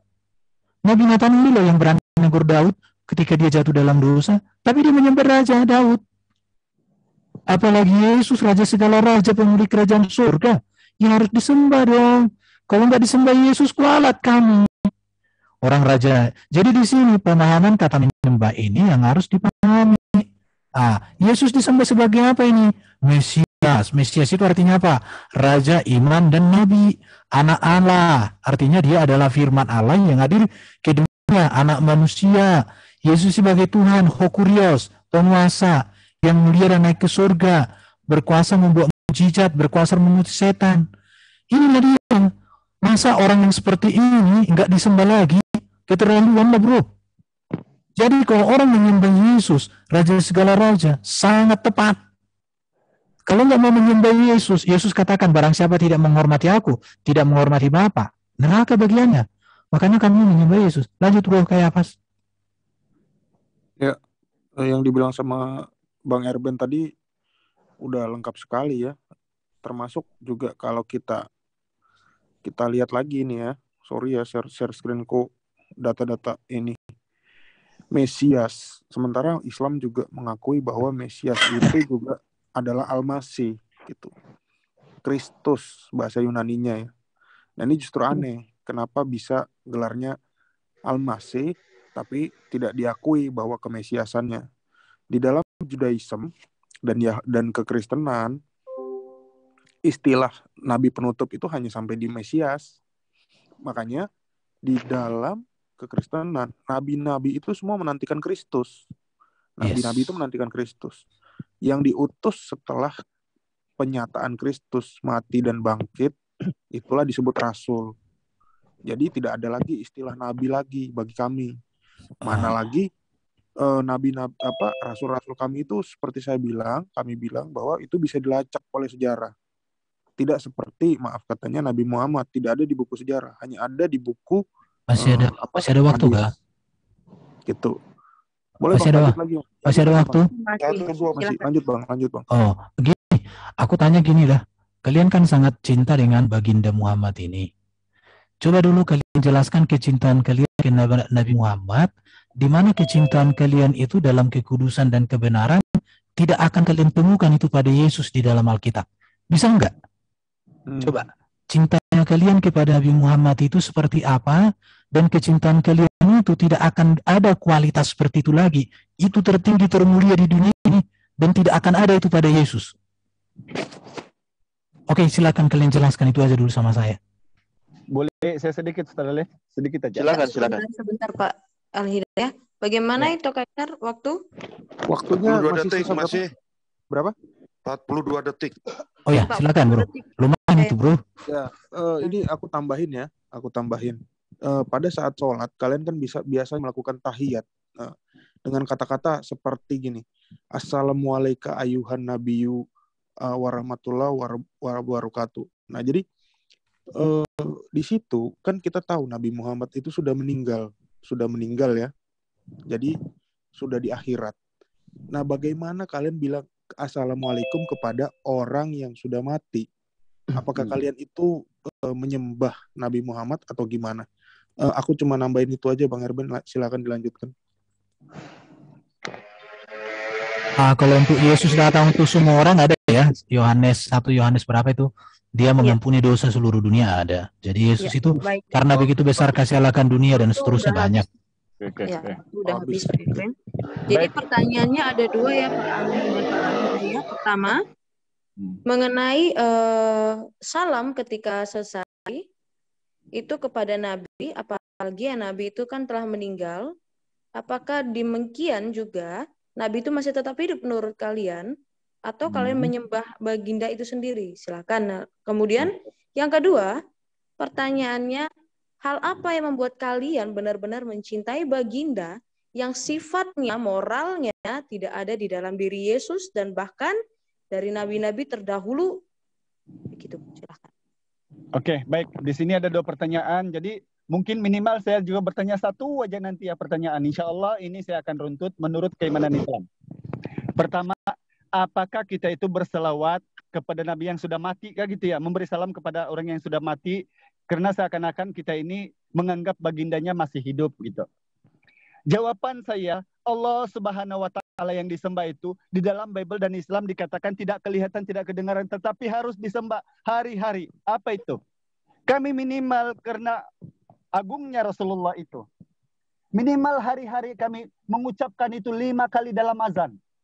Itulah kesyukuran kami kepada Rasulullah. Dan tidak ada di kalangan kamu yang hanya seminggu sekali. Dengan ajaran kasih yang katanya kasih, tapi hanya seminggu sekali.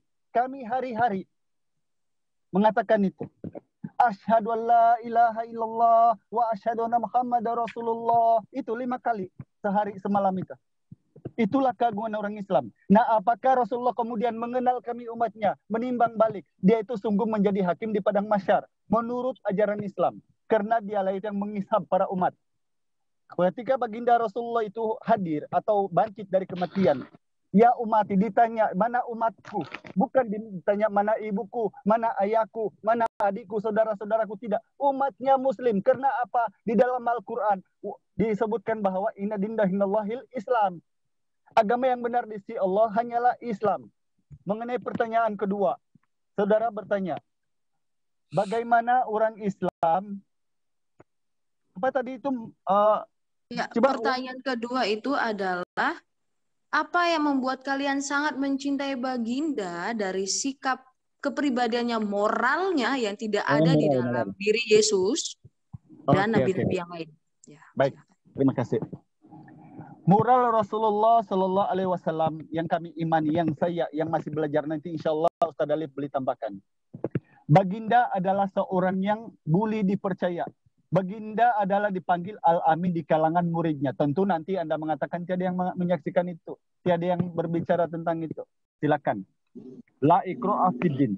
Tapi tentang Alkitabiah ini yang kita bahas di sini, karena bila Anda meminta ayat, tentu kami menggunakan Alkitabiah. Karena Rasulullah itu sungguh menyayangi umatnya, sehingga kami juga menyayangi Rasulullah. Dan bukan hanya tinggal kami dikasih, tapi tidak ada bukti. Kami sehari semalam secara langsung ini tadi dijawab oleh 2 pertanyaan itu. Gitu. Apa itu? Oke, jangan lupa waktu ya nanti. Iya, waktu masih lumayan ya. Mumpung agak ingat nih, menarik. Izin ya, gini. Tadi Layer Band mengatakan mengenai masalah perbolehkan sujud. Saya coba share screen dulu ya. Kan pembahasannya juga ini mengenai pertanyaan tadi sebenarnya. Oke, di sini mengatakan ya, mengenai masalah syariat, diperbolehkan syariat mereka bila mana memberikan salam penghormatan kepada orang besar, yakni boleh bersujud kepadanya, kan gitu. Hal ini diperbolehkan sejak zaman Nabi Adam sampai kepada syariat Nabi Isa alaihissalam. Kemudian dalam syariat Nabi Muhammad hal ini diharamkan dan hanya diusulkan kepada Allah Tuhan sekalian alam. Karena apa hal ini bisa dilarang? Karena bisa jadi terjadi kesalahan dalam makna itu. Ketika diperbolehkan bersujud, malah jadi digeser posisinya dia manusia menjadi Tuhan. Makanya di zaman syariat Nabi Muhammad dipertegas aturan itu. Lalu mengenai salam, ya tadi salam bagaimana penghormatan kepada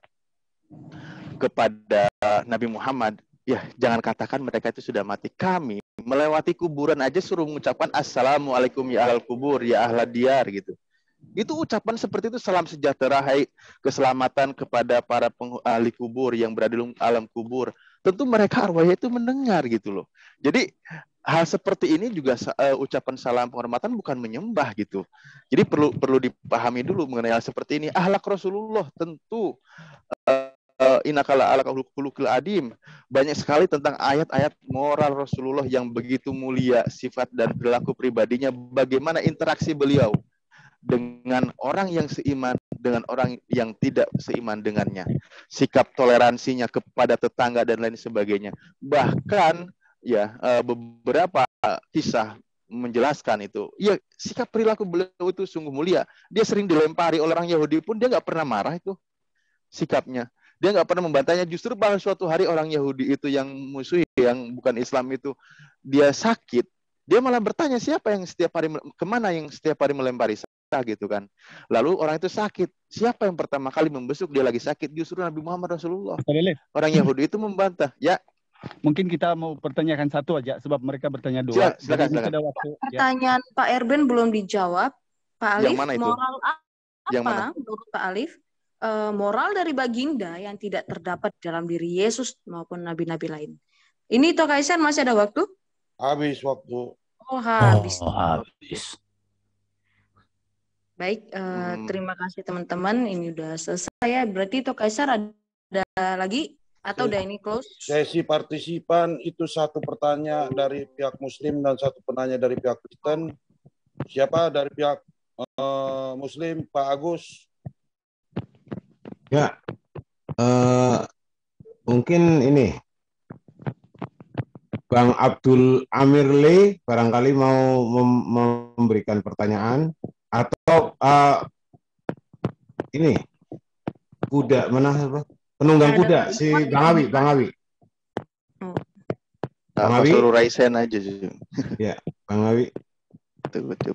Oke, atau mungkin ini sesi pertanyaan disepakati ya oleh narasumber masing-masing narasumber. Halo, Bang Kaisar. Bagaimana teman-teman narasumber disepakati? Kalau aku iya. Ya, satu sama yang lain. partisipan aja. Bang Ali Hidayah. Ya, kalau satu saja enggak apa-apa. Oke, satu saja. Silakan dah dari Kristen dulu, mungkin dari Islam nanti. Bentar. Jadi teman-teman yang mau bertanya kepada kekristenan dipersilakan raise hand. Ini waktunya berapa Toh? Waktu yang bertanya berapa? Waktu menjawab berapa?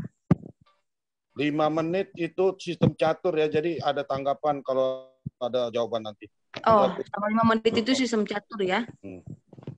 Baik. Kan dari teman Muslim, ada dari penunggang kuda untuk bertanya kepada kekristenan selama 5 menit. Ya, Awi dulu atau Charlie Lee dulu nih? Bang Ikhwan. Open mic. Coba di open Bang Ikhwan di yang open mic. pilih untuk bertanya kepada kekristenan ya. Ya, 5 menit. Pak Iwan, silakan. Ya, selamat malam. Kalau bisa saya menambahkan saja, tidak usah bertanya kalau diizinkan. Aduh, Pak, nggak bisa, Pak. Ini bisa, Pak. sudah Kalau nggak mau bertanya, ini. nggak usah. Masih banyak yang bertanya, Pak. Iya. Kalau mau bikin pendapat, jangan di sini kan partisipan bertanya, Pak. Iya. Bukannya ngasih komentar ke ini diskusi. TikTok enggak untuk tanya jawabnya, Bang Kaisar? TikTok 5 menit ya. Ya. Sistem catur saya stop iya, nanti kalau udah. Silakan.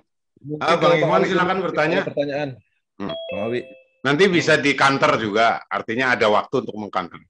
Ya, betul, ada 5 menit pokoknya. Ya, silakan. Ya, Iwan sekalian. Siap.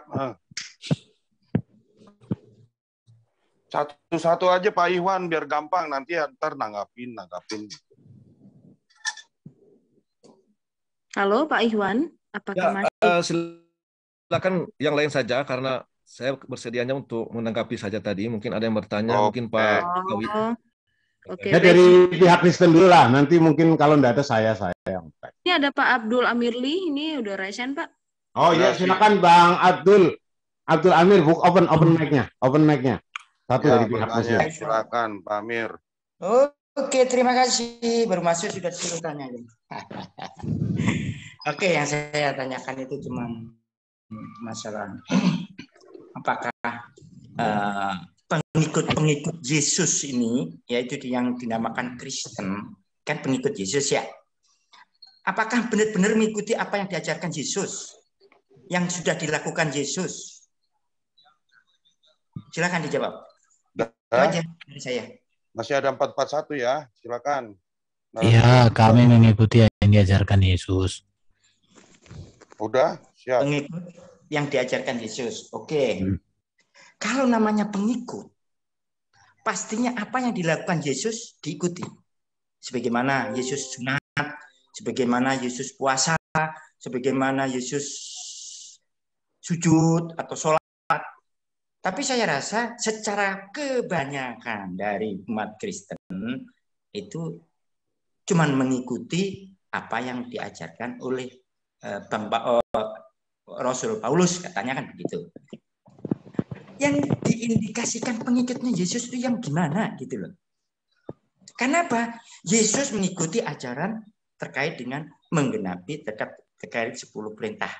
Yaitu, mengikuti hukum Taurat. Hukum Taurat diantaranya ada sunat kok, ada puasa kok, ada sholat juga kayaknya saya lihat. Ini udah bisa ditanggapi ya? Boleh. Jadi gini, hukum Taurat itu ada di zaman Musa, sunat itu ada di zaman Abraham. Sunat itu perjanjian Abraham dengan Allah bahwa mereka sebagai umat perjanjian. Dan itu untuk Abraham, anaknya sama budak-budaknya. Jadi kalau ada orang disunat, tapi dia bukan keturunan Abraham, berarti dia budaknya Abraham. Kami bukan anaknya Abraham dan bukan budaknya Abraham. Makanya kami tidak disunat. Itu tertulis dalam Kejadian 17. Kalian kan nggak tahu itu karena nggak ada di kitabmu kata sunat. Coba kau kasih dulu satu kata sunat di Quranmu sekarang. Udah. Silakan Abdul Amir, Pak Abdul Amir. Jangan di mute, Pak. Bang Abdul Amir. Atau bro kayak pas menanggapi, silakan bro. Iya, aku menanggapi tadi ya. Jadi gini Pak Amir, memang dalam kami ajaran Kristen, karena kami berpusat kepada Yesus yaitu Allah itu sendiri, Allah dan Tuhan itu sendiri. Allah dan Tuhan beda ya. Jadi sama seperti yang dikatakan Alkitab bahwa Dia mempersatukan segala yang ada di surga maupun di bumi. Dia menjadi perantara ya.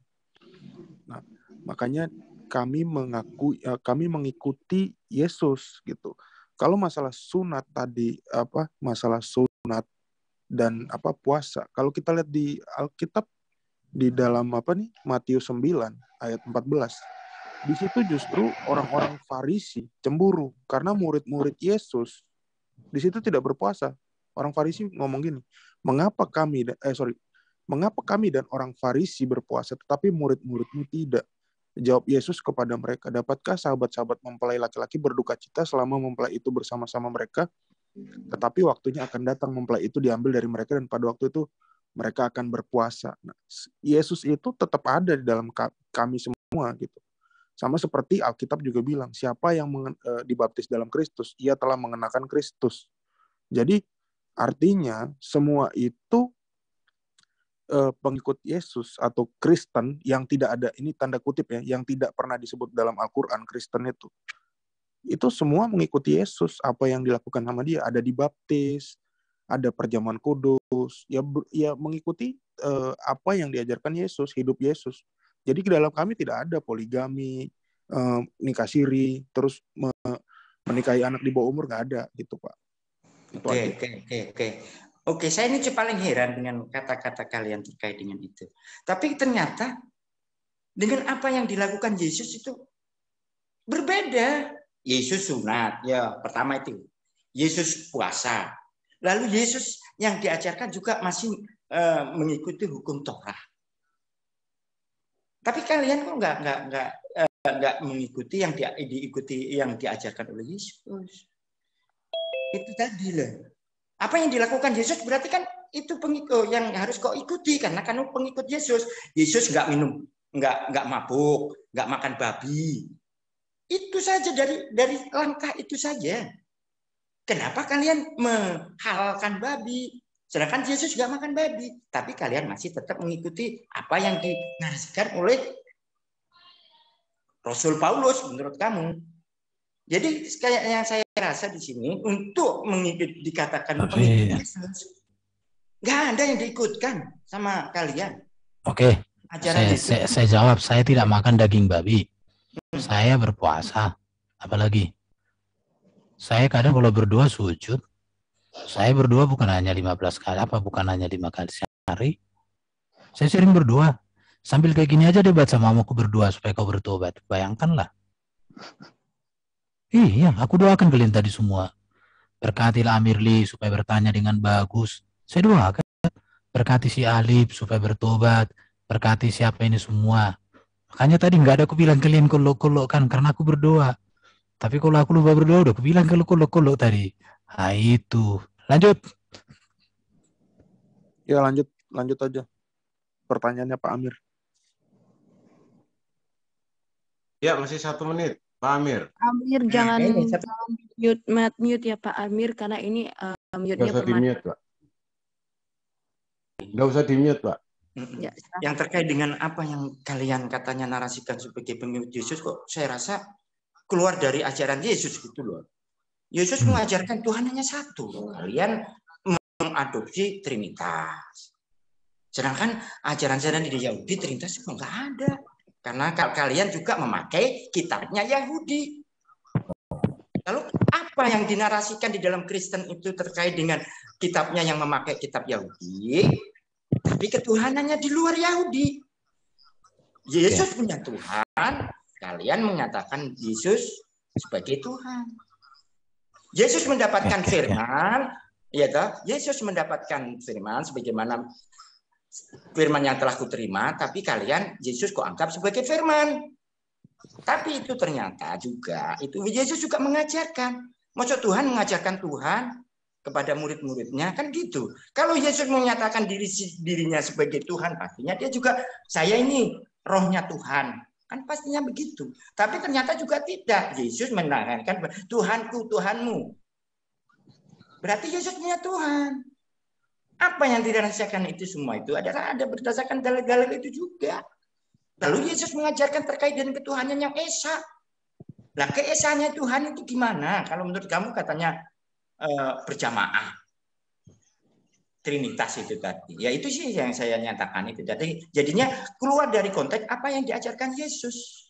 Menurut saya, ya menurut Al-Qur'an juga. Karena Quran menyatakan bahwa Isa alaihissalam atau Yesus itu juga mengajarkan terkait dengan ketuhanan, mengajarkan sholat, zakat dan lain-lainnya. Yaitu bertuhan yang satu, yaitu yang menciptakan Yesus dan menyediakan semua alam semesta ini sebagai utusan yang didekatkan oleh Tuhan. Dia juga mengajarkan itu kepada murid-muridnya, tapi kalian malah menuhankan Yesus. Itu menurut kami, menurut Islam. Itulah saja yang saya Ya, aku tanggapi ya. Ya, silakan. 20 detik aja. Pak Amir kan mengutip Perjanjian Lama dan Perjanjian Baru. Perjanjian Lama dan Perjanjian Baru ini ditulis oleh orang Yahudi, Pak, bukan orang Arab. Apalagi orang Jawa, bukan. Ditulis orang Yahudi. Kalau taruhlah katakanlah yang dikatakan Pak Amir benar, dalil-dalil semua itu. Mengapa tidak ada satupun aliran Yahudi atau aliran Kristen yang percaya Nabi Muhammad? Sampai sekarang tidak ada satu aliran pun. Itu Pak, dari saya. Oke. Aku mau share screen dong. Masih ada 1 menit, lumayan. Aku mau share screen. Copot dulu. Oke ya, jadi Yesus itu firman sendiri menjadi manusia. Dalam kemanusiaan dia menerima firman, dia mengajarkan firman, dia meneladangkan firman. Makanya ketika beriman kepada Yesus itu sudah tepat karena dia komplit. Jadi dia bukan sampai firman, tapi dia sendiri firman meneladankan. Makanya ajaran Yesus. Baru tentang Kristen itu kelanjutan dari Yahudi. Kenapa? Karena kitab Yahudi semua, bahkan Yesus dan para rasul ketika mengajar itu memakai kitab Yahudi. Ya, sama-sama menegaskan tentang Yahweh yang Esa. Ini datanya. Tadi kan udah aku sampaikan, jadi nggak usah bolak-balik. Ini Allah yang Esa monoteisme sama dengan Tritunggal. Kenapa? Allah yang Esa Allah, Roh Allah, Firman Allah. Inilah Tritunggal itu. Lihat ini. Nah, ini Tritunggal. Jadi Allah yang Esa, Firman-Nya dan Rohnya. Udah. Dilihat bedanya di mana? Nah, ini Roh Allah apa? Firman Allah. Ini bedanya di sini. Monoteisme bedanya di mana? Firman itu Betiopani, tetapi di Tritunggal firman itu sudah inkarnasi. Roh itu dipendiami orang tertentu, tetapi di Tritunggal roh itu menyertai semua orang percaya. Sama Allah Esa ini, Allah yang Esa tetap sama-sama dipanggil Bapa itu. Habis. Ah itu bro. Masih ada ini. Aku masih ada enggak ini? Ya. Udahlah. 39 detik. 39 detik.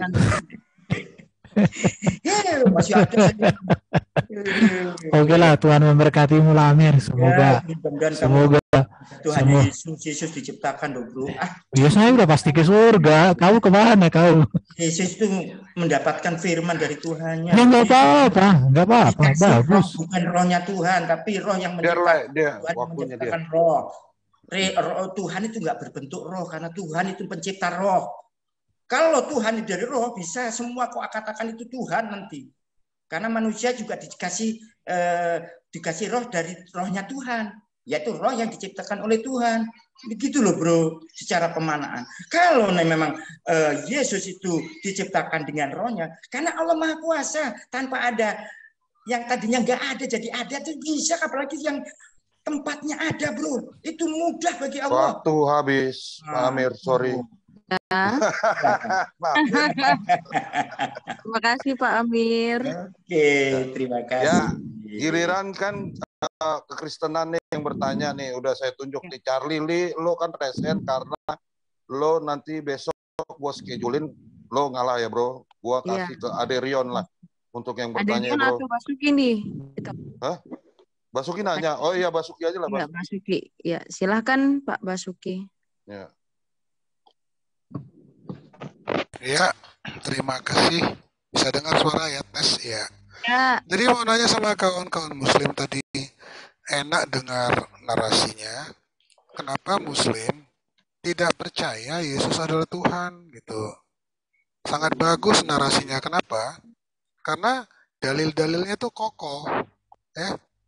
Dalil-dalilnya mengutip ayat-ayat Alkitab dari Perjanjian Lama dan dari Perjanjian Baru, kan begitu kawan-kawan?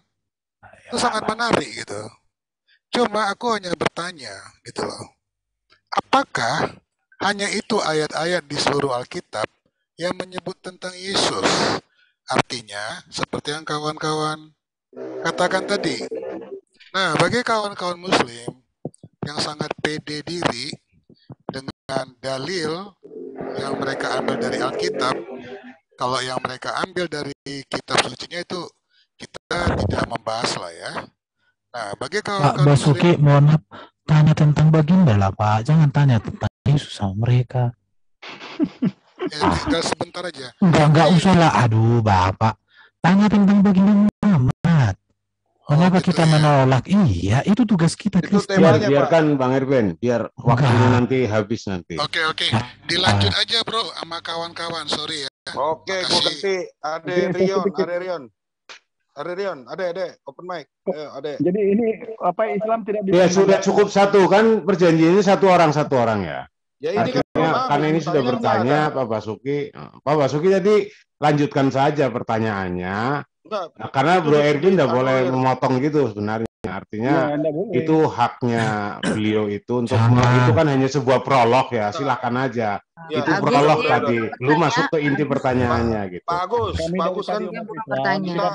Saya host nih di sini. Semua yang ngomong di sini, kami dari tadi Tunggu. Gitu. Iya Pak. Maaf, saya host kan. Moderator di sini Yohana. Ya bentar ya teman-teman. Bapak catat dulu apa yang tadi Pak Basuki, silakan mau komentari 5 menit. Kan Bapak Basuki kan udah memberikan ke yang lain tadi kan, benar nggak? Berarti kan balik lagi ke kami. Nah saya menentukan kan karena Charlie tadi resen, saya udah tandemin besok lawan Pak Alidaya besok karena kami bertandang ke ISDN, betul nggak? Jadi Charlie mohon logo ya, saya kasih ke Aderion, silakan 3 menit dimanfaatkan untuk bertanya dan menanggapi. Jadi ini waktu. Aku baru denger ini. Aku dulu nih, skip dulu. 4 menit itu, 4 menit. Silakan Saudara Edo. Enggak apa-apa. Edo, ya udah, Justin, gua kasih kalau lo Justin maksudnya. Saya minta jangan ada yang hujat ya. Enggak. Ya Justin narasi ya, jaga ya. Silakan Justin. Kalau ini nanti stop. Iya, stop ya. Aku silakan Justin. Dihujat. Topiknya apa ya, Pak? Mengapa? Ya udahlah. Oke, akhiri saja lah karena dia baru tidak nyimak, akhirnya baru bertanya tentang topik. Jadi yang wajar bertanya begini loh. Yang wajar bertanya itu orang yang nyimak dari awal gitu. Diem Agus. Oke, keluar semua. Kalau gitu saya instruksikan keluar semua kalau gitu. Agus nggak boleh seperti itu dong, Pak. Bentar, Pak Agus. Yang nyimak dari awal itulah yang bertanya. Lah baru bertanya tentang topik kan aneh. Berkecil hati, yang berkecil hati Pak Agus. Ada Mr. Kapak di sini dan aku kalau mau nanya terkait Hawariun boleh nggak? Tadi kan saya kan ada Hawariun tuh tentang Hawariun. Cuman itu nggak tertarik nggak dengan topik, tapi itu ada statementnya. Gimana? Di sini bukan kita sedang bahas Hawariun. Kita tentang bahas di sini tentang Muhammad kenapa tidak diakui dan Yesus itu aja. Ya, kenapa Muhammad? Ya gini loh Pak, kenapa Muhammad itu nggak pernah dibicarakan sama nabi-nabi? Silakan tuh. Kenapa Muhammad itu tidak pernah dibicarakan nabi-nabi, tapi tiba-tiba di abad ke-6 dia jadi nabi? Itu pertanyaan. Oke, siapa nih Rion? Rion ini. Oke, terima kasih Rion. Rion, dalam kitab yang tidak diakui oleh Kristen, mungkin saya boleh guna pakai. Kitab Barnabas halaman 112, halaman 72 ayat 10, 35 ayat 25. Boleh kamu screen sekarang? Siapa nama di situ? Begitu juga di Injil Thomas ayat 72 ayat 6. Coba kamu screen.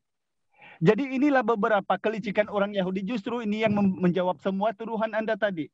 Kenapa Muhammad tidak diakui oleh orang Yahudi kan gitu? Yahudi itu memang para nabi. Bukan itu pertanyaan saya, Pak. Pertanyaan saya bukan itu. Pertanyaan saya bukan seperti itu. Pertanyaan saya bukan itu. Rion. Tapi pertanyaan saya bukan itu ya. Oke, yuk. Ya betul. Kan ini saya mengupas tuntas karena aku dari tadi cuma mendengar itu semuanya saya simak gitu. Termasuk apa semua yang dituduhkan kepada Rasulullah itu kami jawab. Ya insya Allah. Jadi sekarang Rion, kalau di Bible kamu, silakanlah kalau kamu bilang tidak ada. Tapi itulah sebabnya kami tidak boleh percaya itu Rion. Kenapa? Sebab dalam Al-Quran dikatakan Isa di dalam surah Maryam itu memberitahukan kepada Bani Israel akan kedatangan seorang rasul penerusnya yaitu Ahmad. Nah yang saya mengherankan saya di Injil Yohanes bab 14 ayat 16 itu bahwa Yesus meminta kepada Bapa seorang penolong yang lain tiba-tiba berubah menjadi roh. Padahal roh ini tidak kelihatan, tidak kedengaran kata Yesus. Oleh itu sebab itu sembahlah dia dalam roh dan kebenaran. Sebab tidak kelihatan, tidak kedengaran. Mengapa seorang itu? Padahal di dalam Al-Quran dan Bible sama-sama ada seorang. Itu. Tapi silakan. Saya tidak mungkin mengenai siapa itu roh. Karena itu memang tidak terjawab. Yesus saja tidak menjawab kok. Itu tidak kelihatan, tidak kedengaran. Gitu. Jadi sekarang ada kitab-kitab lain yang menuliskan. Kalau kamu tidak percaya, coba screen. Barnabas halaman 72 ayat 10 atau halaman 35 ayat 5 dan seterusnya. Siapa yang diceritakan di situ? Itu Kristen itu. Kasih waktu dia nanggapi, Pak Al-Hidayah. Sebelum Oke, pertanyaan kedua saya. Kenapa para nabi itu tidak pernah membicarakan tentang Muhammad tapi Muhammad itu jadi nabi? Silakan. Silakan Saudara. Lah, enggak, barusan sama Bang Alida udah dijelaskan itu. Loh, pertanyaan saya perhatikan dong, Pak. Kenapa para nabi tidak pernah membicarakan tentang Muhammad, tapi Muhammad tiba-tiba jadi nabi? Bukan ke Barnabas. Itu pertanyaan saya. Makanya tadi saya potong. Ini kan terlalu jauh. Kalian habisin waktu. Silakan tanggapin. Sudah diberitahukan, Rion. Sudah diberitahukan sama Barnabas. Tapi kamu tidak imani. Kamu tidak ikutkan itu.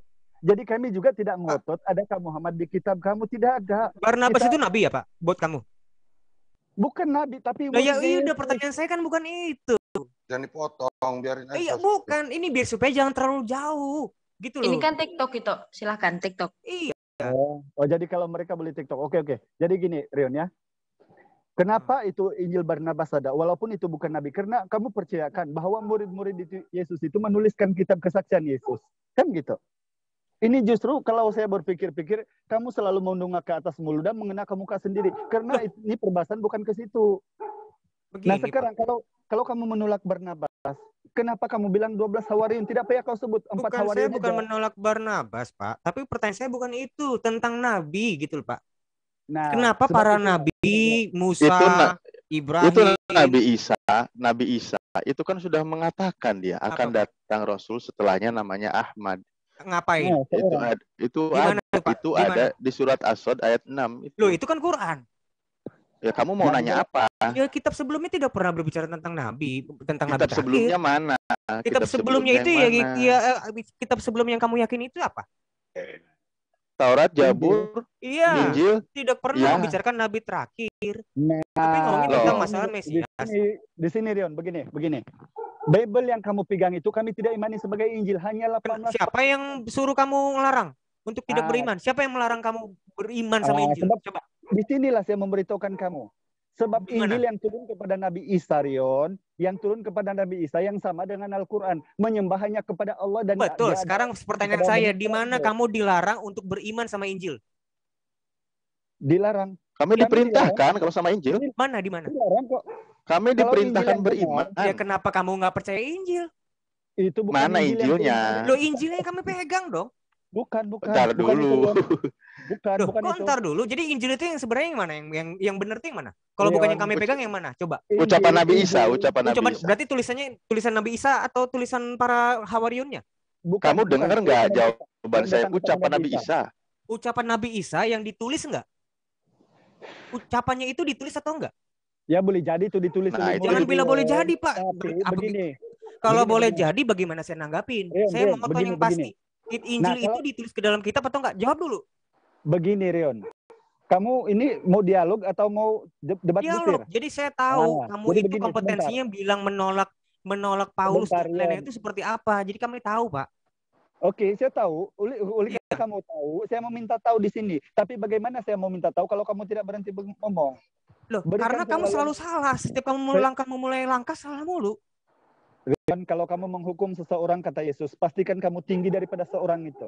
Jangan kamu berbicara yang sesuai dengan otakmu. Karena kamu saya rasa bisa dihentikan aja dulu lah. Ya memang nggak nyambung. Sudah. Nyari narasumber. Jadi kita, bukan begitu. Artinya apapun jawabannya. Ada kata-kata yang tidak tepat, yang tidak harus dikeluarkan oleh Pak Al-Hidayah. Injil Barnabas itu yang buat Islam. Kamu jangan tahu nggak? Saya nggak mau aja nanggepin itu, karena kalau terlalu jauh saya nanggepin itu, malah pertanyaan saya nggak kejawab. Kalau saya tanggepin Barnabas kamu. Ternyata 8 murid Yesus itu Islam. Alhamdulillah, terima kasih. 8 murid Yesus Islam, kamu itu yang benar. Surah Maryam 52. Loh, Maryam itu kan Al-Quran, Pak. Al-Quran itu, Pak. Kamu bilang kan penulisnya Islam. Bermakna Islam lah Barnabas. Alhamdulillah, Rion. Saya tidak membantah itu, terima kasih malah. Gitu. Bukan, memang itu ditulisnya abad 15, Bapak. Bahkan setelah Quran gitu loh. Oke, waktu Islam udah habis. Dari pihak Muslim. Silakan. Terus kamu diperbanyak lagi, Pak. Siapa namanya? Pak Hidayah. Oh, diperbanyak lagi. Jangan kayak gitu-gitu mulu. Saya malas semua. Intinya pertanyaan kamu gitu-gitu mulu. Kami tidak bertanya, Rion. Loh, Anda bertanya tapi sorry. Jawaban kamu. Habis. Semua pertanyaan dan jawaban kamu sama-sama aja, itu aja kok. Ya. Terima kasih untuk teman-teman yang udah bertanya ya dari di sesi partisipan. Ya. Ya, walaupun tadi ada masih ada Trivian itu 37 detik. Jelaskan si Barnabas itu siapa itu? Kayaknya itu dari apa kulihat itu dari Aceh itu. Itu kan yang ditulis di abad 15 dengan bahasa Spanyol dan Italia di mana sih di Spanyol kan? Dengan bahasa Spanyol kan? Ya. Oh. Itu namanya Fran Marino atau siapa sih? Gue lupa. Ya, betul. Orang Islam, Pak. Yang nulis. Thomas, kamu. Islam juga Thomas. Makanya itu kamu belajar gitu loh, biar debat itu nyambung. Oh, jangan cuma debat mulu, nggak pernah belajar. Jadi kamu nyambung. Sudah. Bas-bas kayak gini mulu. Jangan ngajari ayam. Muak saya. Kalau ketemu kayak gini-gini aja, makanya saya malas debat. Waktu habis. Stop. Terima kasih. Oke, waktu habis. Siapa yang mau dijadwalkan? Tutup dulu. Tutup dulu. Ya, moderator tutup acara. Oke.